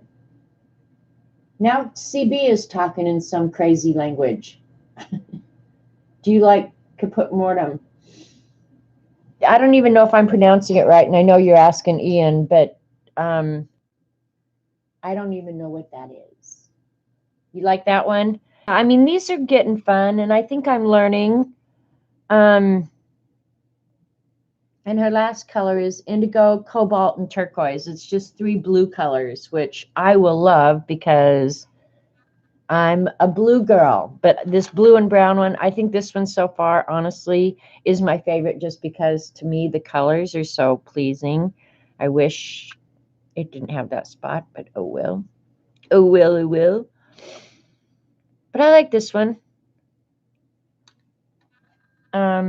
Okay, so the colors were indigo, which I have indigo, cobalt, and turquoise. And I have well, my turquoise is actually going to be more peacock, but that'll be okay.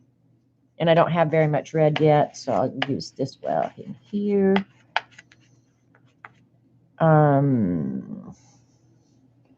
Cobalt was this one. Okay, and then I'll go ahead and get rid of the brown and use the peacock there.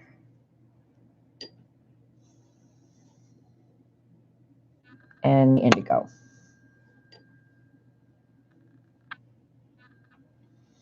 I don't particularly like, I mean, this indigo to me seems so dull, and maybe that's true, like, because in colored pencil, indigo is one of my absolute favorite colors to go to for shading. For if I need a dark color, indigo is always my favorite go-to. But when I've used the watercolors, it's just like, ooh, that's not pretty. It's not a pretty color. And I don't know if it's just this particular name brand or if they're all kind of like that, and that's just the nature of the indigo pigment. That could very well be.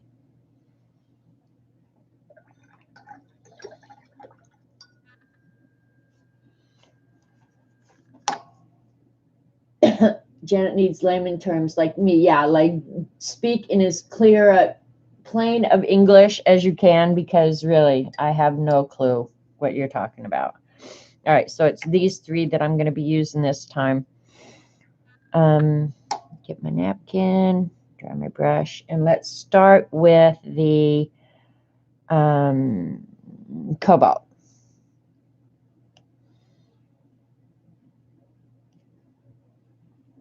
Hang on, I want to add a little bit of water to that.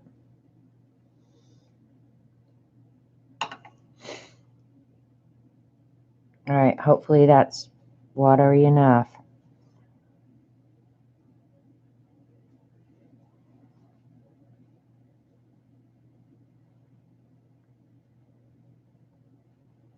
Okay. This was, well, we're going to find out. Ooh, that, yeah, this is the turquoise. I'm actually using peacock. It's as close to turquoise as I've got.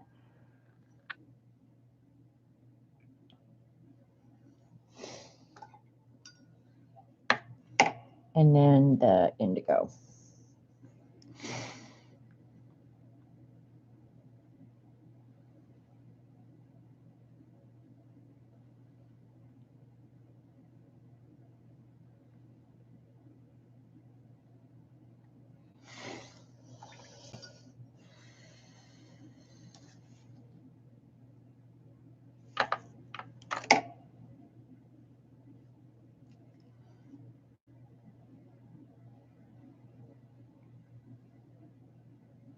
I wanted to keep some of that light blue, but I'm afraid dark is going to eat it up.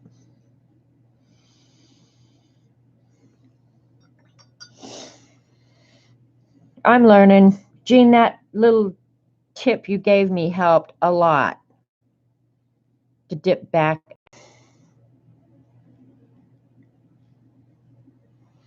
That's got a lot of water.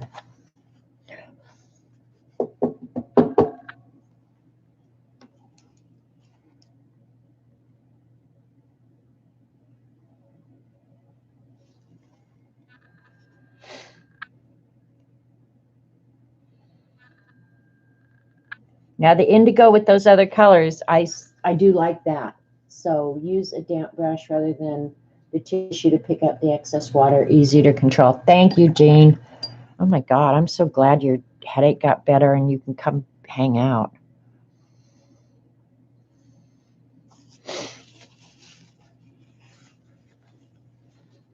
So what time? I came on right at noon, didn't I? And I got dinner kind of ready. I'm going to let that go ahead and leave that hard water line because honest and believe it or not, I like it. Oh, you guys were having problems again? Okay. So we finished that page of, and mine looked nothing like hers, but that's okay because I'm going to learn over time anyway. I'm going to set this aside and let it dry for a minute. Put my focus, you freak out there. And let's see what we move on to next. Those are all really cool though. Okay, these are the colors I really like. The Payne's Gray, I'm going to have to mix it. Burnt Sienna and Payne's Gray. Excuse me, Davies Gray, which I don't have, and Raw Sienna. Ivory Black and Burnt Umber, and Burnt Sienna. Okay, you know one thing I'm going to try because Shauna had mentioned the paper could be the problem. So let me go ahead. I do have some arches. I have, well, my best papers, honestly, are the bee paper and my arches. That's all I've got.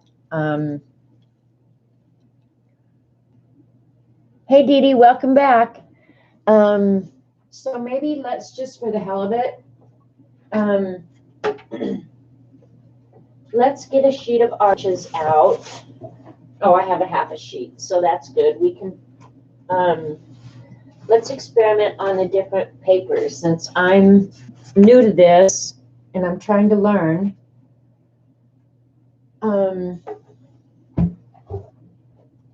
Let's change up one of the variables and see how we do with it. I'm looking for a stencil template where I can just draw the box really quick. There we go. We'll do a little bit smaller box, but yeah, this one will be fine. All right. Because I haven't made near a big enough mess yet. Time to get more stuff out. Right? Right. All right.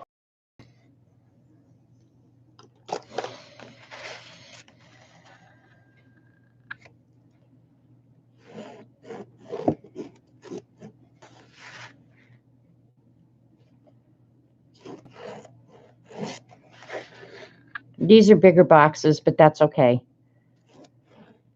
We're just going to learn something here.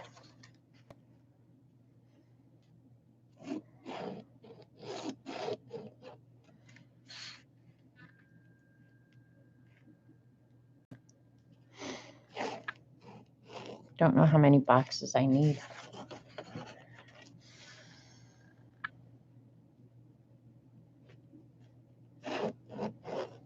Okay, that's enough for now.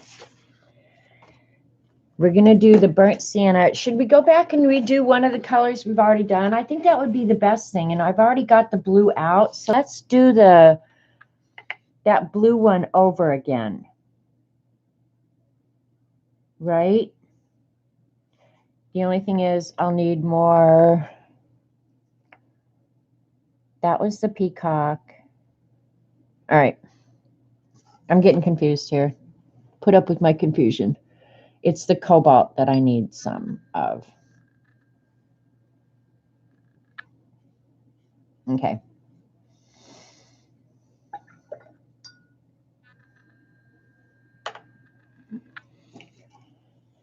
All right.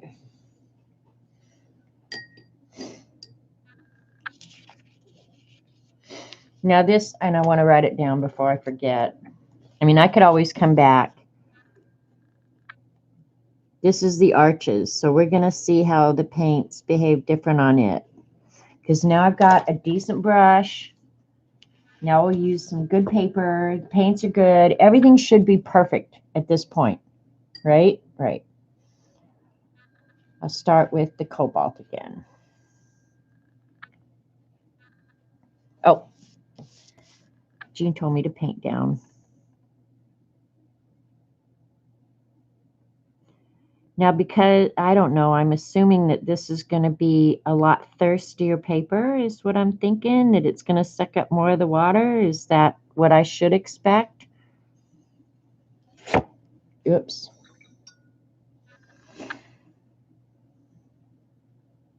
Okay, this is the turquoise color coming up next.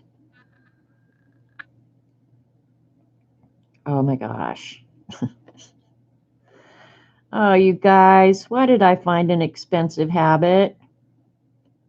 Look at the difference in just what the paper did. All right, this is the indigo here, but I didn't leave as big a bead of water, so. Oh, wow, that is so pretty.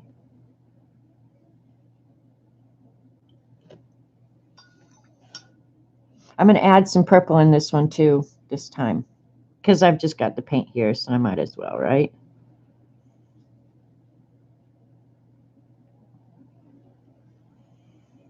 Big, big difference, you guys. Big difference.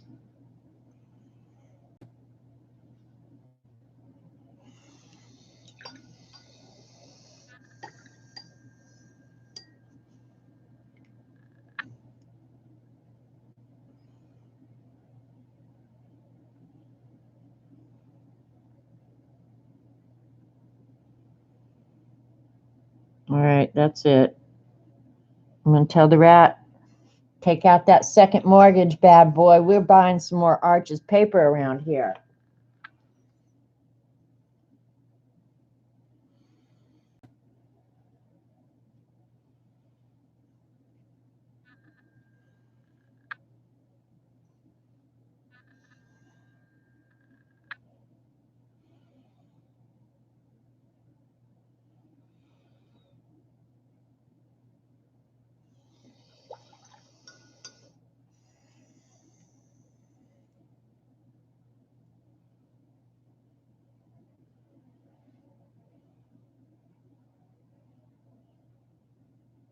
Yeah, it makes a difference, you guys. It really does.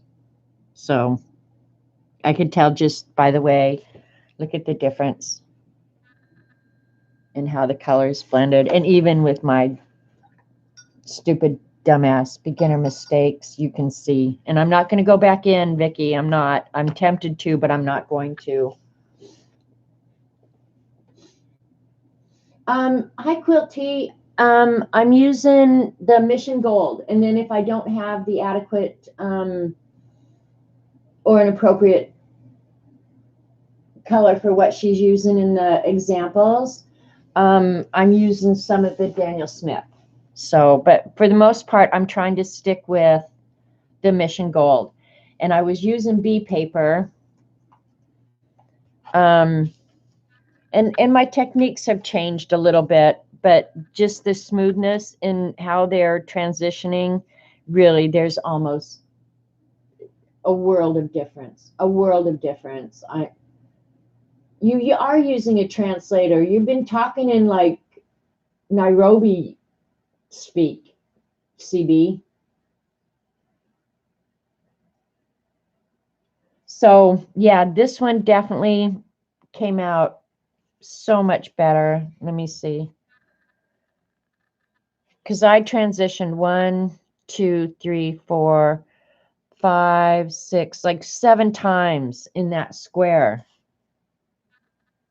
Yeah, I love that. I want to do the blue and the brown again. We're gonna do burnt sienna and Payne's gray. And what did I'm just gonna have to clean one of these out.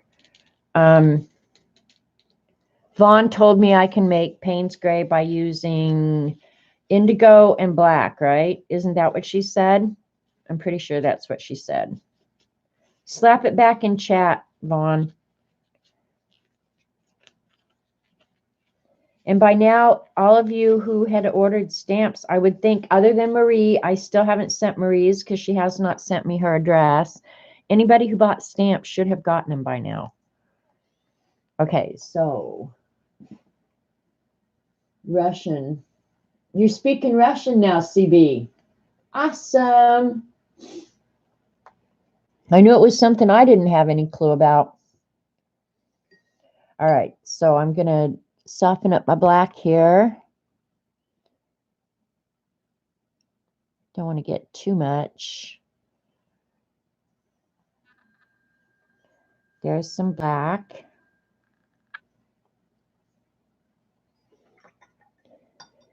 And I'm almost sure she said indigo. Okay, she did. Oops, almost dropped the book. The book's going, the book's going. All right, and indigo. So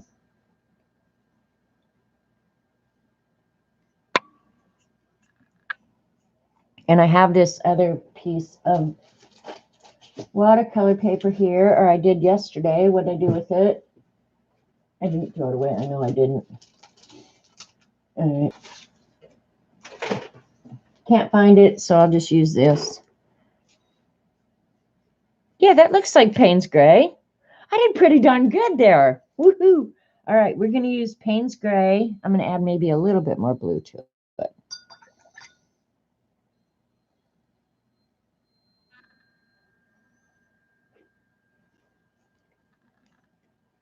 All right.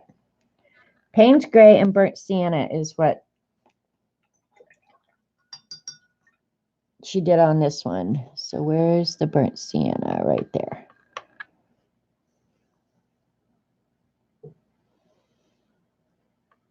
Burnt Sienna is honestly one of my very favorite colors too. I love it. Oh, I could lick it. I really could. All right, there, we've got plenty of each now.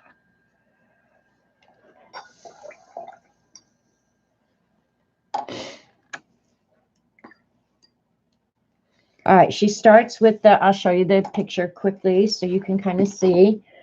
Here's the Burnt Sienna that she's starting with, working into the Payne's Gray. So I'm going to do it on the arches. That's so cool. I love that. Ah, I could look it. I could look it. All right, I'm going to start with the burnt sienna.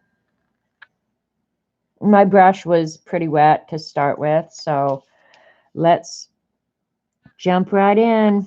Give it a go.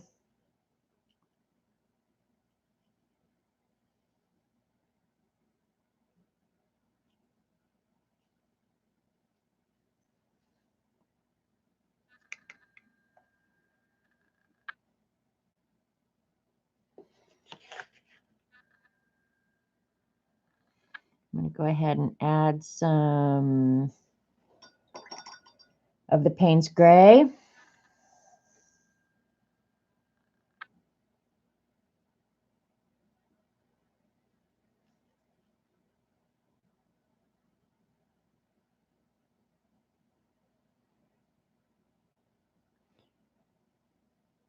And I'm going to have to look into some neutral tint because I don't have any of that.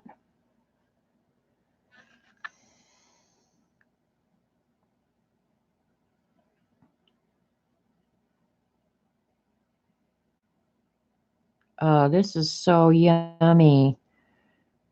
I should have added, I think, a little bit more blue when I was mixing that Payne's Gray. It looks a little black to me, but that's okay. It is still yummy, delicious.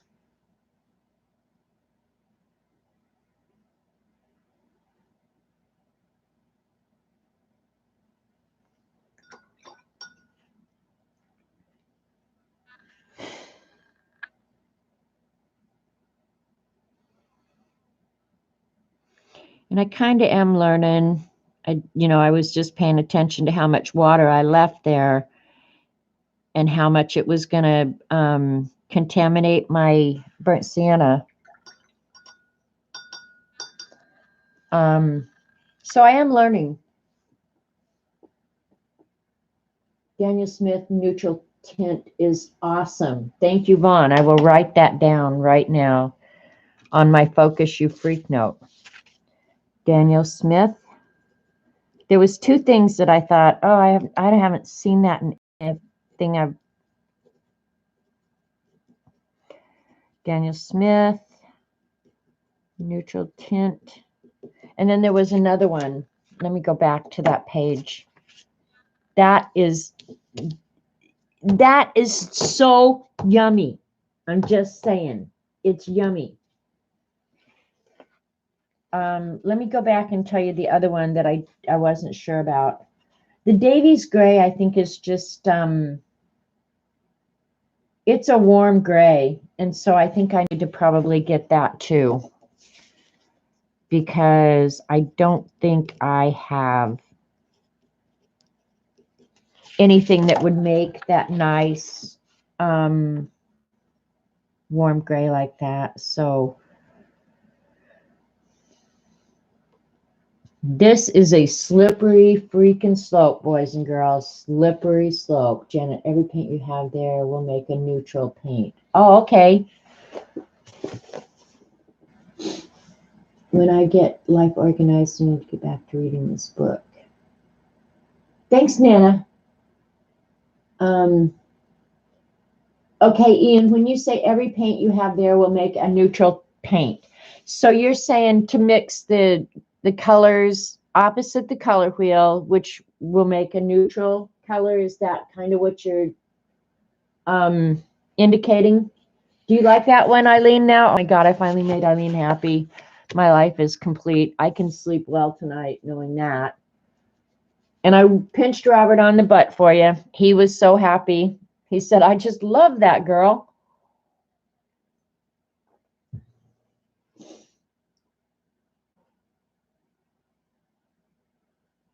I'm waiting for Ian to kind of tell me that one. I love that color. But it does look more black than Payne's Gray. So, all right. I've probably done enough of this. I mean, am I ready to move on? But now I'm kind of bummed that I drew because I was going to go ahead and do the first real exercise or piece of art in the book which is kind of like this underwater scene. If you've seen the book, then you probably have seen it already.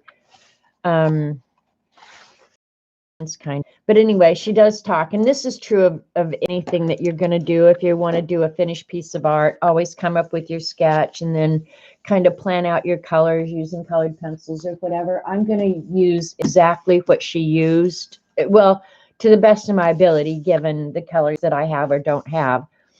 And this is the first real exercises of wet on dry technique. So I did go ahead in the book. Eileen's going, move on. I had fun doing this. I think this is fun. I could have a painting like that on my wall. Just that. If it was big enough, that could be on my wall and I would be happy. Opposites neutralize. Yeah, I knew that. I just, I guess I'll experiment with that, Ian. Janet, keep in mind that even if she has you working background to foreground, you still... I'm listening, Vaughn. I'm listening, girl. All right, I left some blank sheets here so I could do the wet on wet exercises back with the other ones. And I went ahead and did just a quick sketch of what she did. So now if you own the book, you guys, she does give you the actual drawing. I don't know if you can see it there on camera, but she does do the actual drawing for you. I didn't use her drawing. I just went ahead and drew my own. I figured, how hard can it be? So yeah, it's not going to be exactly like hers, but I don't care. All right, keep in mind that even if she has you working background to foreground, you still have to go light to dark. Yeah, I kind of figured that out, Vaughn. Yeah, I like swatching a lot. I swatch everything. Her eyeball stuck backwards. What? I hope my eyeball never sticks backwards. All right, I'm going to go ahead because I drew this so that you guys could see the sketch. And I'm going to go ahead and pick up as much as I can real quick with the kneaded eraser. And maybe next time I will use my water-soluble pencils, because to me it's so much easier than doing the graphite and then picking it up like this. But the water-soluble pencils aren't erasable. So if you're not confident with your drawing, keep using graphite so you can erase, and you can go back in later and kind of erase your guidelines. But after you get the watercolor on them, they're going to be much harder to get up. Same with markers, same with colored pencils, same with everything. You know, like your graphite lines are going to be hard to disguise. So, all right, here we go. I'm going to paint right out of the palette this time. So, all right, so we're going to be starting with the yellow, and I don't think she gives me much instruction. I'll read you the technique that she wrote. Yours will be better. You think? Look up the Quiller wheel, as that helps with the Quiller wheel. Thanks, Ian. Quiller wheel.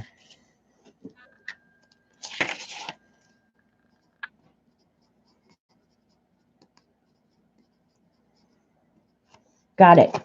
I will be doing research later. All right, so she's using intense green, and I might have to refer back to her her palette. But I'm going to use only what I have in the Mission Gold, so I'll have to come close, and I'm sure I will. I mean, they've got all the colors. How hard can that be? Should be done with that for a while.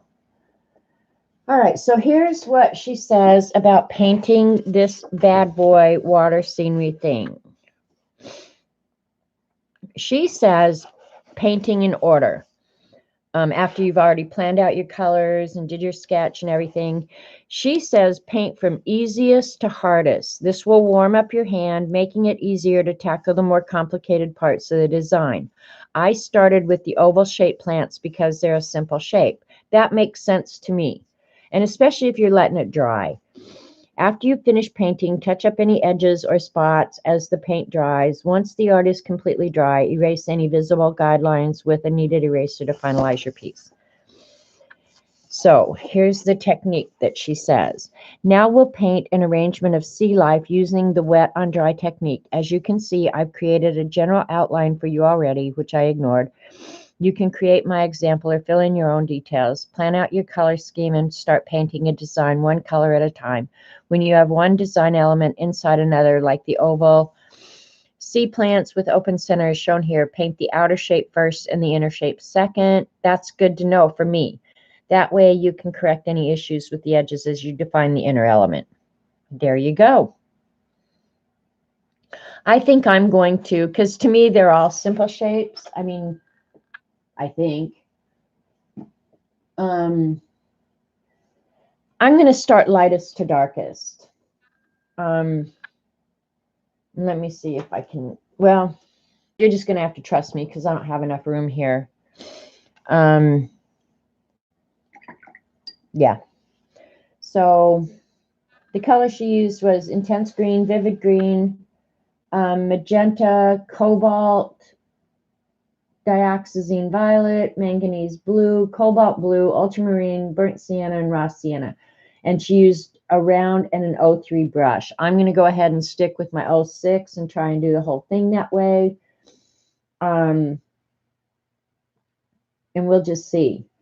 It looks like toward the top.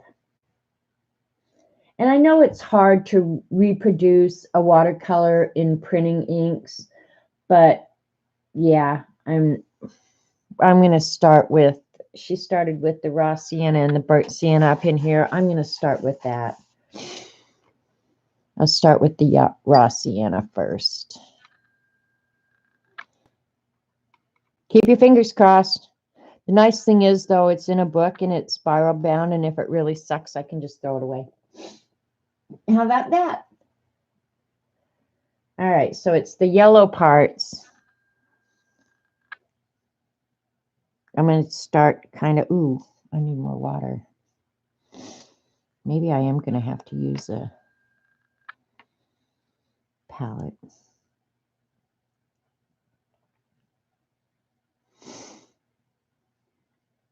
Mine is definitely going to be more colorful than hers, I can promise you.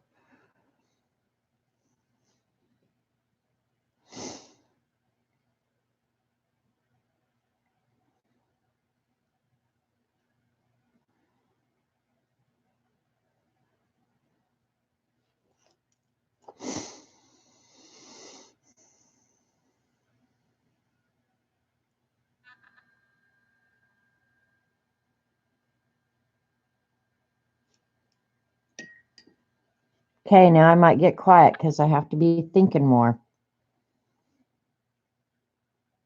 Maybe.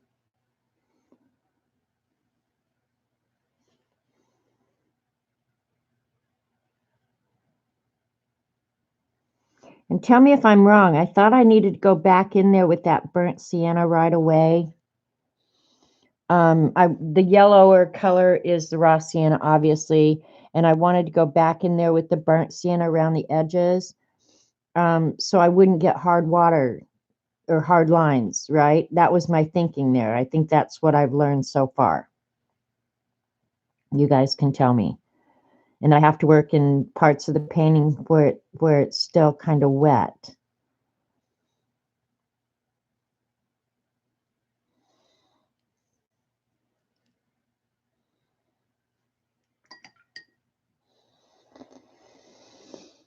I'll check your chat here in a minute.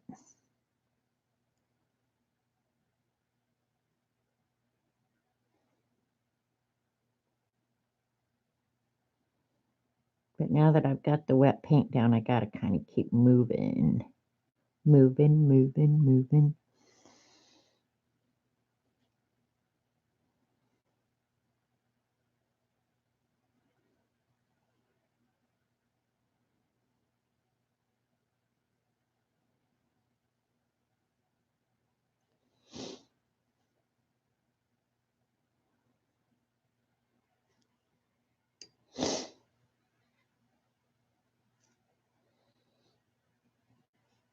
pretty so far. Yep. Light layers over layers. Okay, cool. Thanks. The other thing with watercolor is that you rarely paint with only one layer. Okay. Yeah, I think I pretty much had figured that out. Just one, because I like the vibrant colors. And to get that, you have to go kind of back over. But, oops. All right, I can get it over here.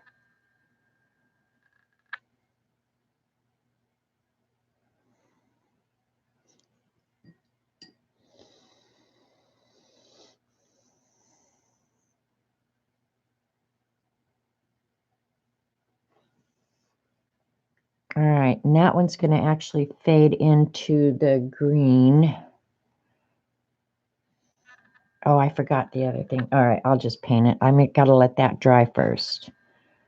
You guys have no idea what's going on in my head, do you? You probably think, oh my God, she's got 15 people in there talking to her. Sometimes I feel that way.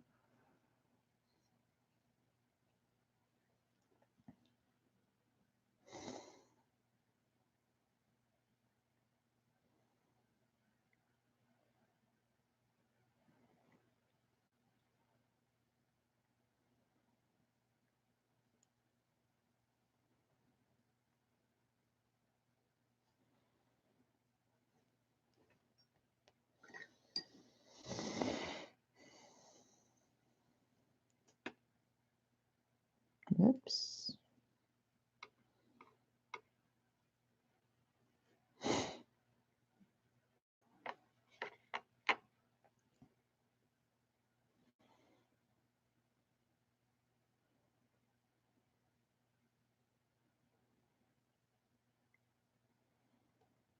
I'm going to do the one behind there after this one dries.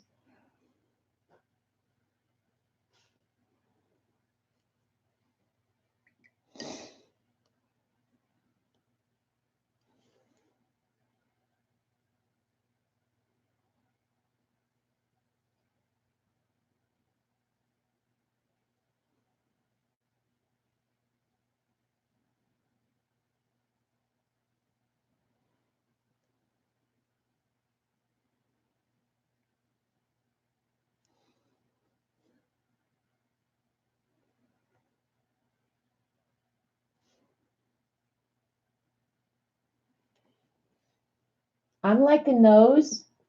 Don't do the second layer unless the first is completely dry. Yeah. Yeah, I'm trying not to go back over them. Oops, how did that happen? I don't like that. Yeah, I know. I need to do my corrections on the second one, right?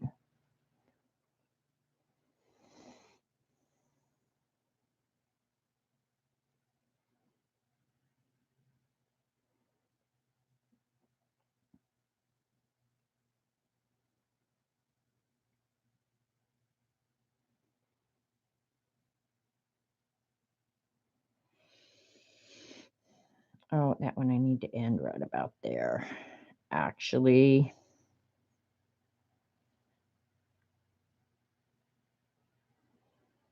And I'm going to let that move down into green, I think.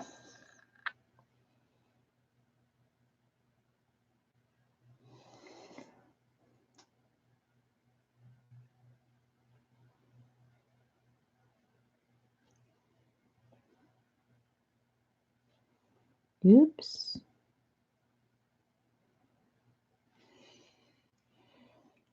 Got to catch that right now. Right now, right now. Don't like that.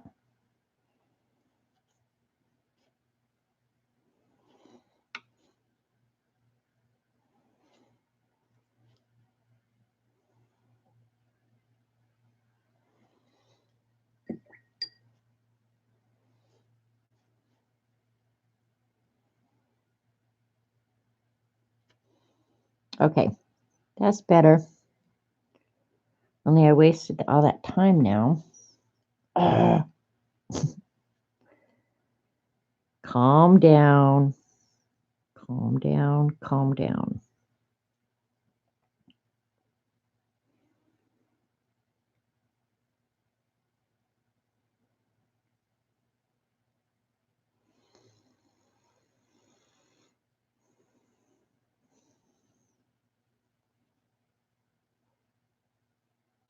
Okay, gotta wait for that one.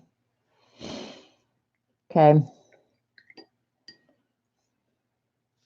I'm liking this so far, I think.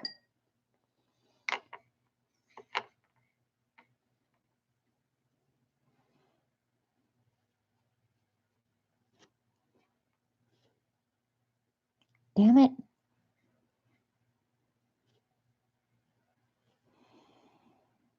I mixed some lighter because I want this one in the front a little bit lighter.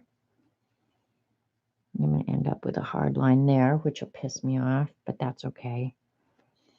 Better to be pissed off than pissed on.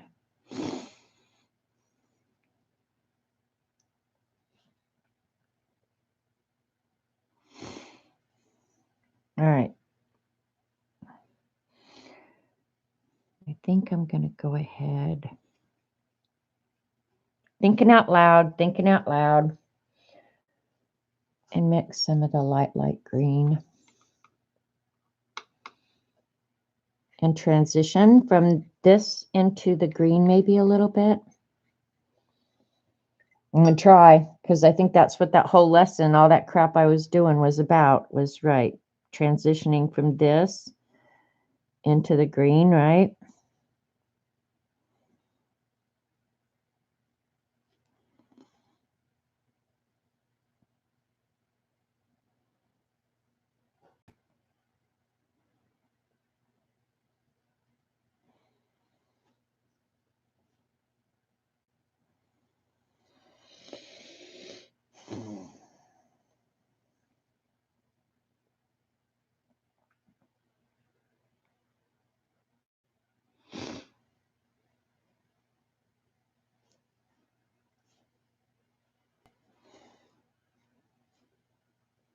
Oops, don't like that. Pick it up in a hurry.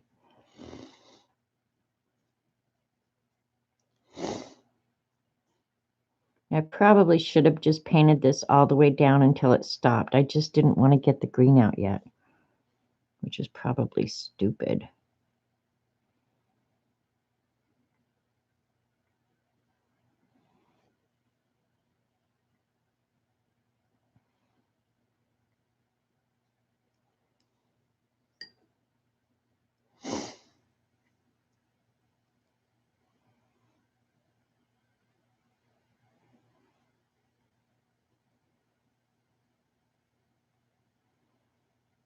Okay, that's pretty good. It's living coral. It's a red-orange color. Look at Jean. She's going crazy in chat. It's not dry enough yet. Leave it alone. Sheesh. Okay, I'm leaving it alone. Yeah, see the way she has it colored. Hers are really light. I'm doing mine a lot darker, just because I like vibrant colors, right? You have to have patience. I know, and I'm not a very patient person.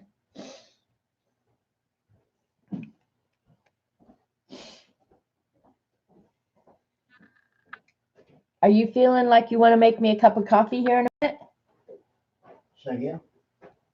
Are you feeling like you want to make me a cup of coffee? Cool. He just looked like he was feeling like he wanted to do that. All right. So, okay, I guess the next question I would have is, I know I need to let this dry, and I've got a couple little places I could go ahead and work on. But would you move to a whole different section of the painting now to continue working while this one goes ahead and dries? Because I want this one pretty, no, I want it, oh, this would be all right. Nope, too dark.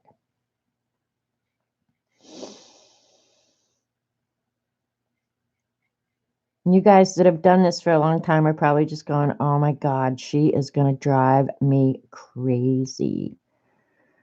Crazy.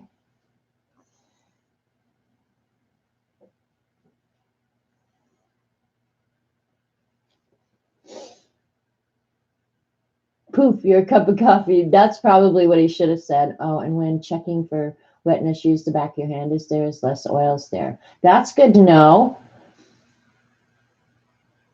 You would use your heat gun to dry so you could move on. Okay, that's maybe what I'll go ahead and do then. Let me go ahead and get this other place where I want the light raw sienna, or the darker.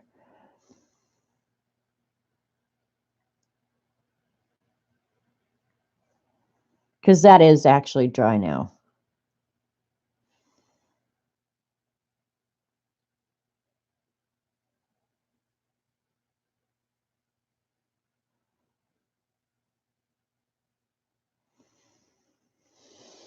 I'm going to make this one actually quite a bit darker. That's good.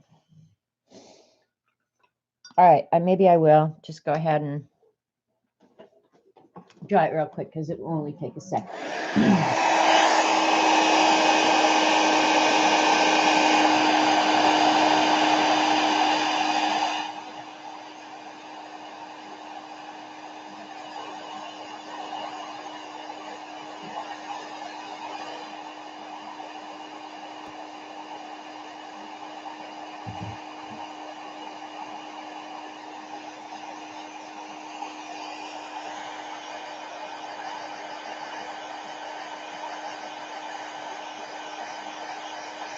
I know.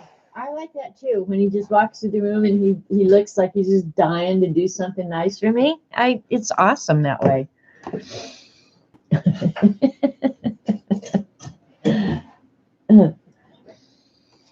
I'm pretty sure at this point, Robert, they're wondering why the hell you even stick around. What? Why you even stick around? Oh. What the hell is wrong with you?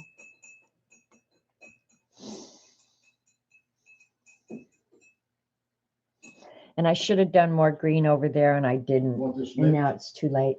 Do I want it what? You want it nuked? If it's cold, I do. It's not cold, but it's not warm either. I mean, it's not hot. Yeah, a little nuker one. All right. Thinking. All right. This one looks like it's sticking out like a sore thumb. I'm going to go over it again with the lighter raw sienna just to get it wet again so I can introduce the burnt back in it. And I'll add some of that green going up into it at this point. Make that transition. I'll do it over here as well.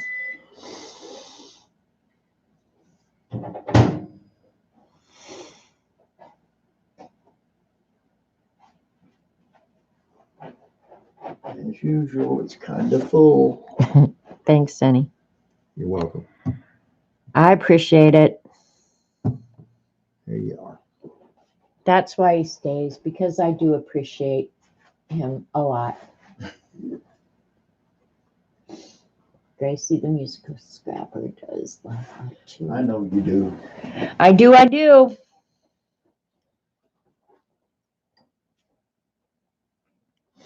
All right, I want to go around this one while it's still wet. I think it's still wet. I better check.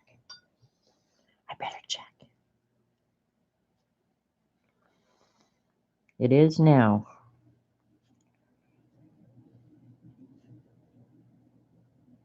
Because I'm not going to mess up here too much more, I don't think.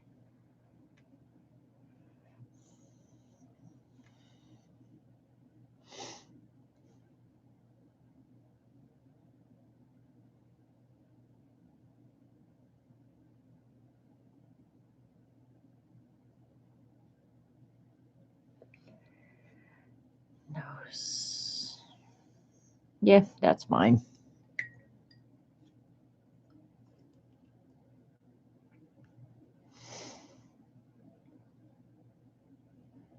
There.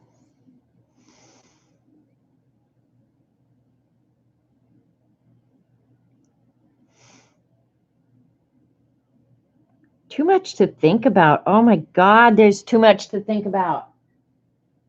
Put the brush down on paper and don't pick up. You're brushing your color to death. Okay.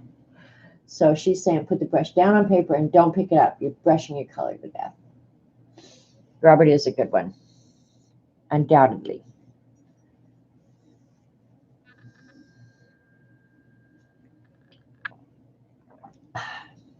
Thank you. Better. All right.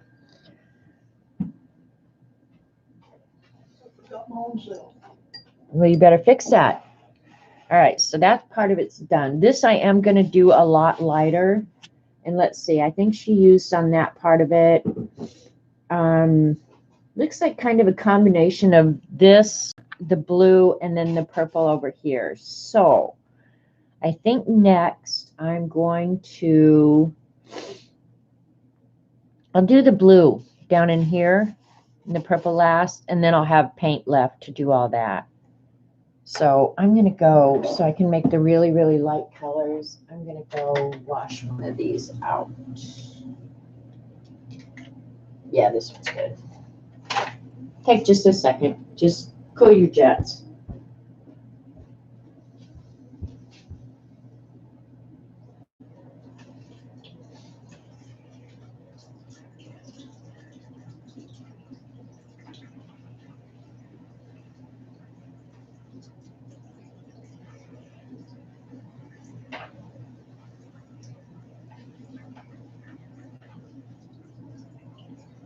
All right.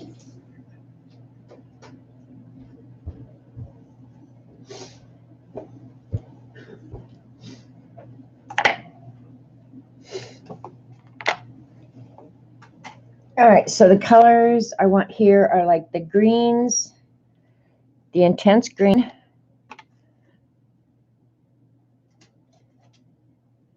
which I'm actually using the sap green for what she's calling the intense green. So I'll get that because I want a light version of that. The vivid green, which in this is the Viridian green, which to me, I told you the other day, to me it looks like fake green. It looks like pretend green. But it is pretty, but it doesn't look like it belongs in nature. Magenta cobalt, which I'll just use the regular cobalt because it's what I've got.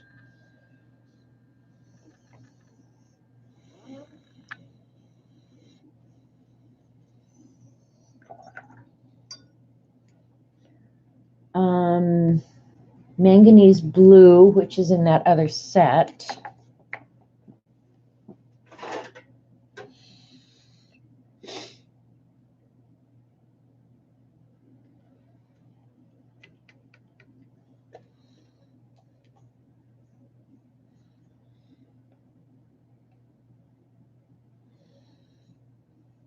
Okay. And cobalt blue.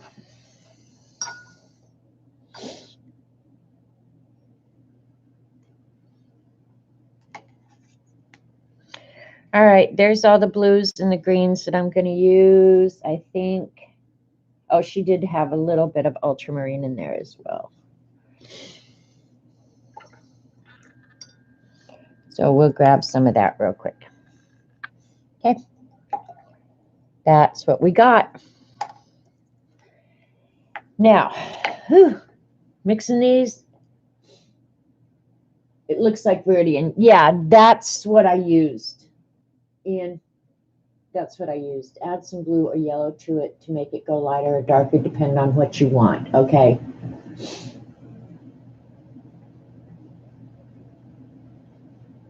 Well, that's kind of what I'm trying to do, Eileen, honestly. I mean, I think when you're beginning, the learning curve is so huge. And I think some of it becomes second nature as you just do it. I mean, I think that's how other art has happened with me. Like after I kind of got the idea of shading, I could transfer it and it just kind of became second nature. Everything about this is new. The brushes, the paper, the paint, the everything is all brand new. The mixing colors, you know, because I'm like you, just buy the whole set. Don't even screw around with that. So now I'm going to actually lighten these up a little bit. Add some water to them because I think they're really, really intense colors. So we'll see. We'll see. We'll see. All right. And she said do the outside first and then do the inside. And the outside of these little doodads are more green. And it looks like she even used some of the raw sienna in there because there looks to be yellow or something, or the light green. Maybe that's it. All right, we're going to start with the light green. All right, wish me luck. Here we go. Scaring me. And hers is not just like all one color like I did that. Hers is all modeled and stuff. So I'm going to try to do more like that. I don't even know how to do that. So what the hell is wrong with me? I wish the paper was already wet so I didn't have to worry about the colors drying and getting the hard edges and stuff. That's what I wish.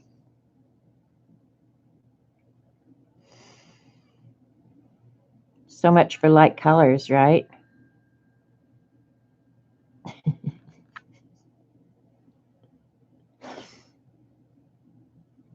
And what am I doing this on stream anyway? I should be doing this in the privacy of my own home so you guys can't watch and be making fun of me, because Eileen, I know, will be making fun of me.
You're supporting my development. Thank you, Shauna.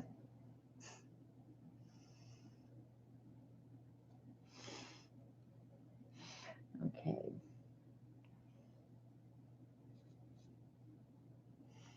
Trying not to keep away from the edges of the ones underneath it. And she's saying, put your brush down. You're working your colors to death. Okay.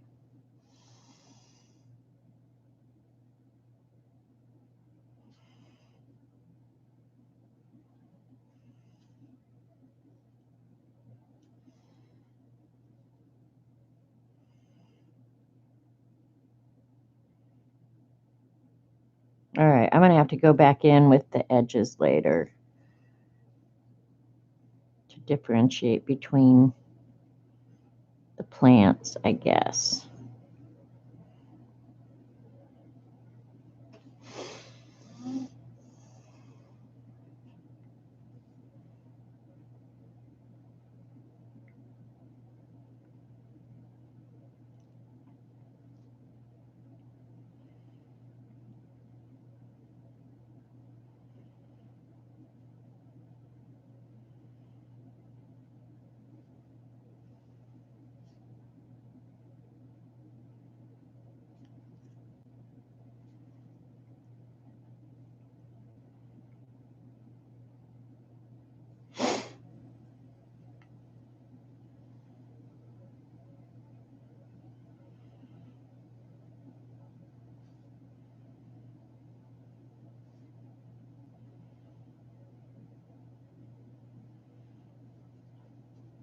I will not be hashtagging the artist on this because she's going to go, did you read anything I wrote in that freaking book? You're doing it with me, May? Awesome. Do you do Twitter? I can't remember. Okay, some of this I'm going to go back in and pick up a little bit, I think. Oh, see, I let that dry, and I know I shouldn't do that. Going to lighten some of it up.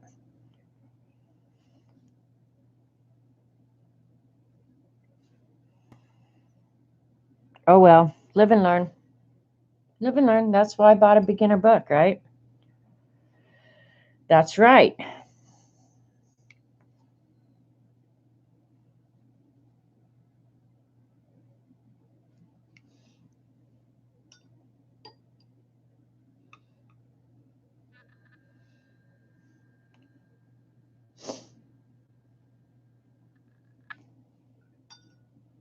All right.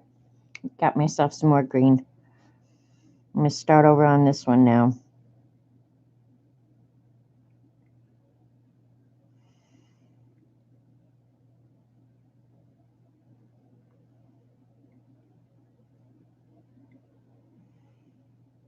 Going to try a different thing this time.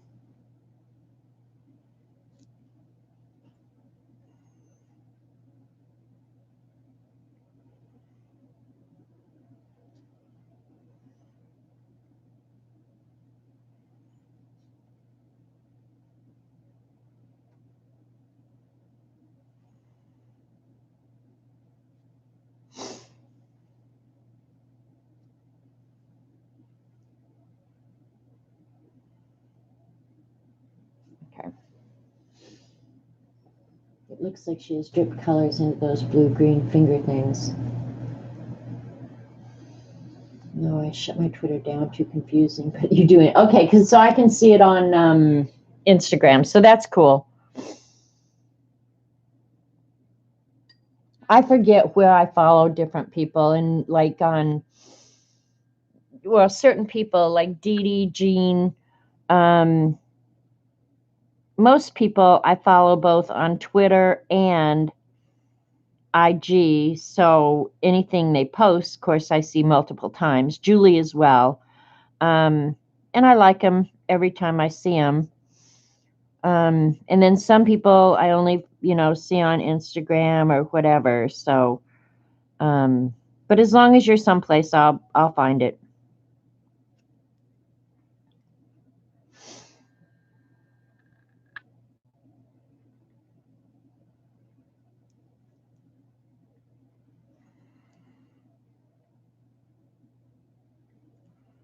All right, that's better. I'm liking that better.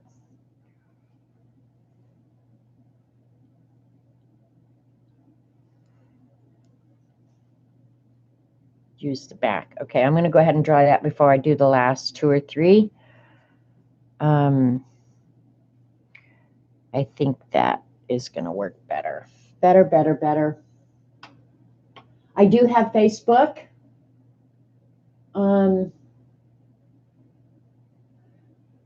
I do put my art on Facebook, but I try and reserve Facebook for my family. Because in fact, if it wasn't for my family, I wouldn't have Facebook. Facebook actually pisses me off. And that's about the only way I can say how I feel about Facebook. But I get to see my great nieces and nephews over there as they're growing up. So I won't leave, even though the best thing I can say about Facebook is it pisses me off. And that's the best thing I can say.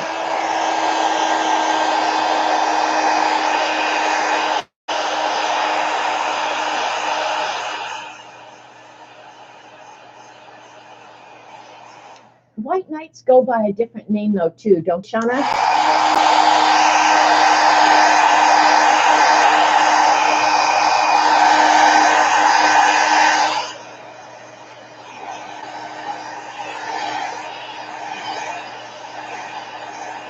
All right, I don't have a huge amount of time left, but we're going to go with it.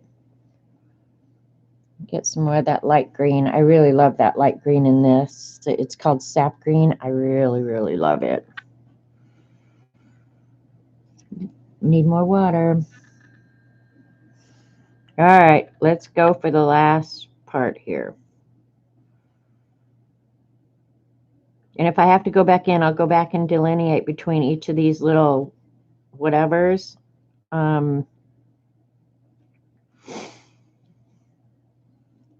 With a darker color or something. I'll somehow make sure that they're all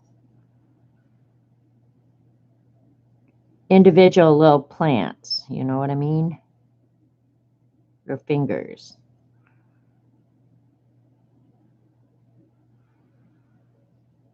So I think what I got to learn is just do one section at a time. Don't try and do the whole painting at once. Do one section at a time. Get each little piece like you want it so you're not scrambling all over. And that's maybe what I was doing. So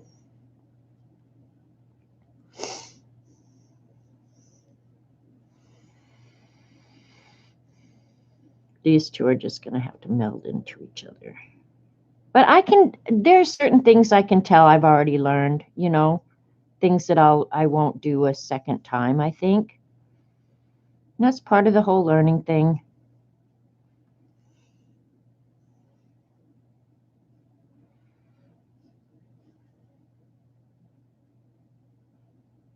All right, there we go.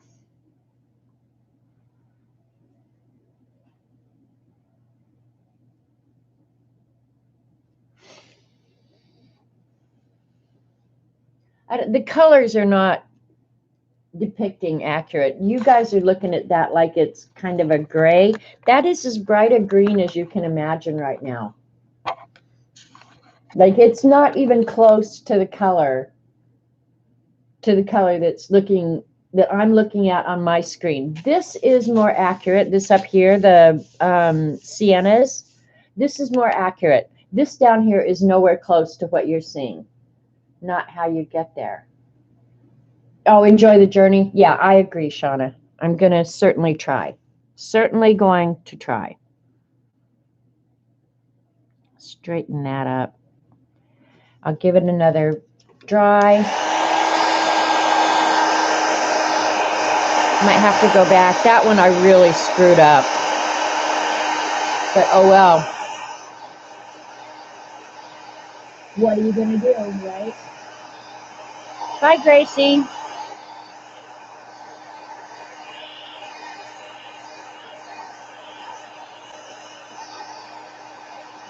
All right, well, that last little bit down there is drying. I guess I could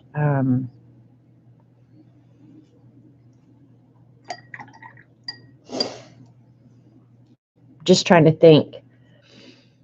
I think I want to go ahead and add some blue. Well, I'm going to try and do the centers in the blue. So, and I got some green in there, but oh well.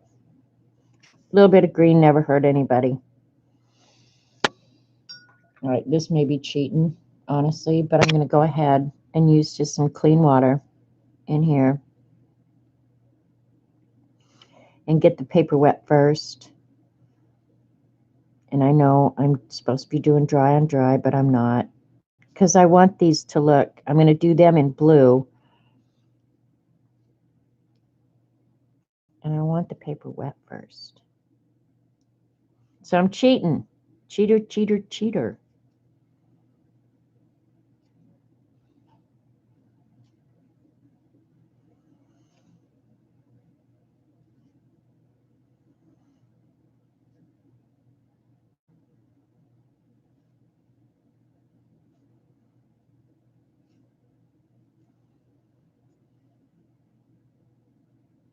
Yes, see, I like that better.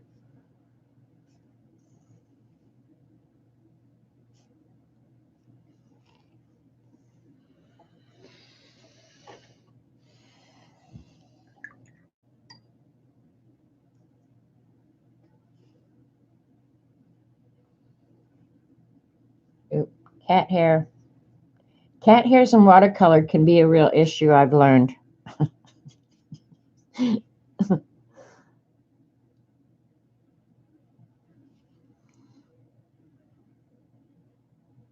Now this is more of what Eileen, sorry, will like.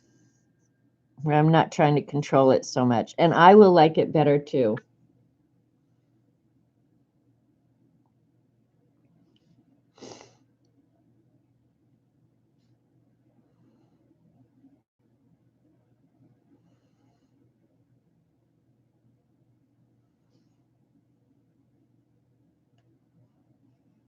And this is all make-believe anyway. I mean, hope it's not me. Now I don't know if you guys heard my question.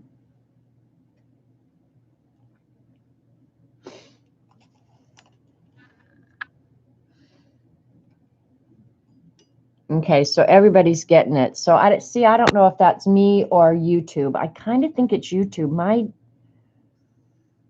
internet is usually pretty good. Well, and the thing is, when I do the look back at the recording, I mean, I don't watch the whole thing, but I do go back and kind of look over it.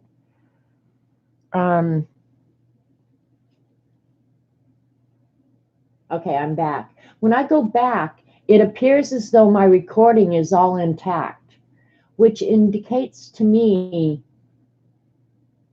that it's not my problem. Because if it was my problem, there would be parts missing in my recording, and there's not.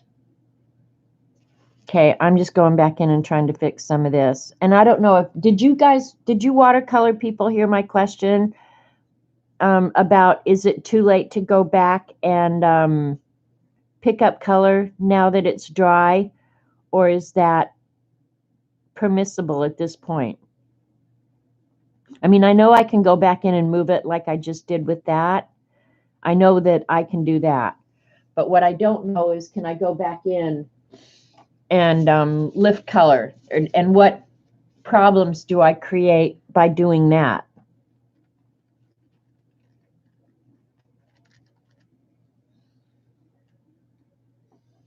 It is freaking YouTube.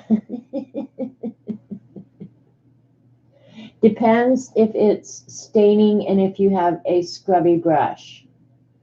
Okay. Yeah, see, I'm going to have to learn more about that. And see, I've got that looking like there's a line right there, and there should not be a line right there. So that kind of bums me out. But that's okay. I'm going to work with it. I won't have a problem showing you guys later what I ultimately end up with. I'll probably straighten up some of these edges that I don't like. There's a freaking cat hair, Shauna. That is not texture. I'm sorry. It's a pain in the butt. You can lift color to some extent. Okay, here I'm getting the answers. Sheesh. Janet, you can try it. May peel the paper in addition to the staining. My live keeps going from red to gray. And see, Cheryl, that could be your cache too. When your cache starts getting full, it's like your computer trying to keep up. So, clear your cache occasionally. And I'm going to go ahead and finish this later. And hopefully it'll come out good. And I'll be able to show you guys. Depends on the paper and the paint. Okay. You can remove with a matte. I know that, Ian. I look at what I even have here in my little drawer. Where did I put it? I cut off like a piece of magic eraser to keep here in my drawer. Look at this. Like right here at my hand. There's a Mr. Clean eraser because I know I can do that. I can almost go in here and erase. I don't want to do it on this one because I'm going to go ahead and I'm going to finish this one. Try and do my best. Mine is definitely going to be more vibrant than hers. Maybe someday I'll be able to do those light colors and feel comfortable with that and feel like yeah. But I'm going to sit here. I'm going to go take a walk real quick. I need to get up and move. And then come back and try and finish this. Lena, it was fun. We did watercolor. Hi, by the way, and I missed your stream yesterday, but I was watching it in the middle of the night when I couldn't sleep. And I have to say, you are the freaking most adorable Danish person I've ever met. You make me laugh so hard. Anyway, I just had to get that off my chest. But yeah, we did some things out of this book. I did the, let me see, I'll show you real quick before I sign off. We did a bunch of the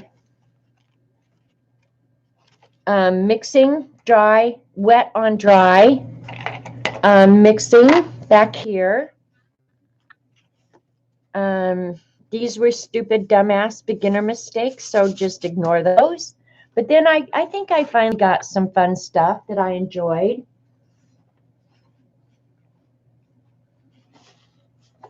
And then I finally figured out, is that all we did? I felt like we did so much more than that, you guys. What the hell? And then I started painting this, which I'll finish it off stream. But yeah, and then I did this just to try a different paper. And the arches really, really made a big difference in the color mixing. It really did. You think I'm making good progress? We'll see. You're not going to stream unless you make progress on something you're working on. I get that. Hi, Dorothy. I didn't see you come in. Joan. So anyway, thanks, Lena. Yeah, I'm out of here. I think tomorrow I'll get a good night's sleep tonight, and tomorrow I'll be back being my own normal self. Today I don't feel like a weirdo. I feel like a weirdo every day. Anyway, yep. Here's your sea life. Hopefully, when I post it on Twitter later, it'll be done. So go have a fun afternoon. We love you too, Lena. Like, you are the best. And I didn't stay up late enough to watch your painting. I'll finish it tonight. But anyway, y'all go have fun, and I'll catch you somewhere. Later, bye. Be kind to each other.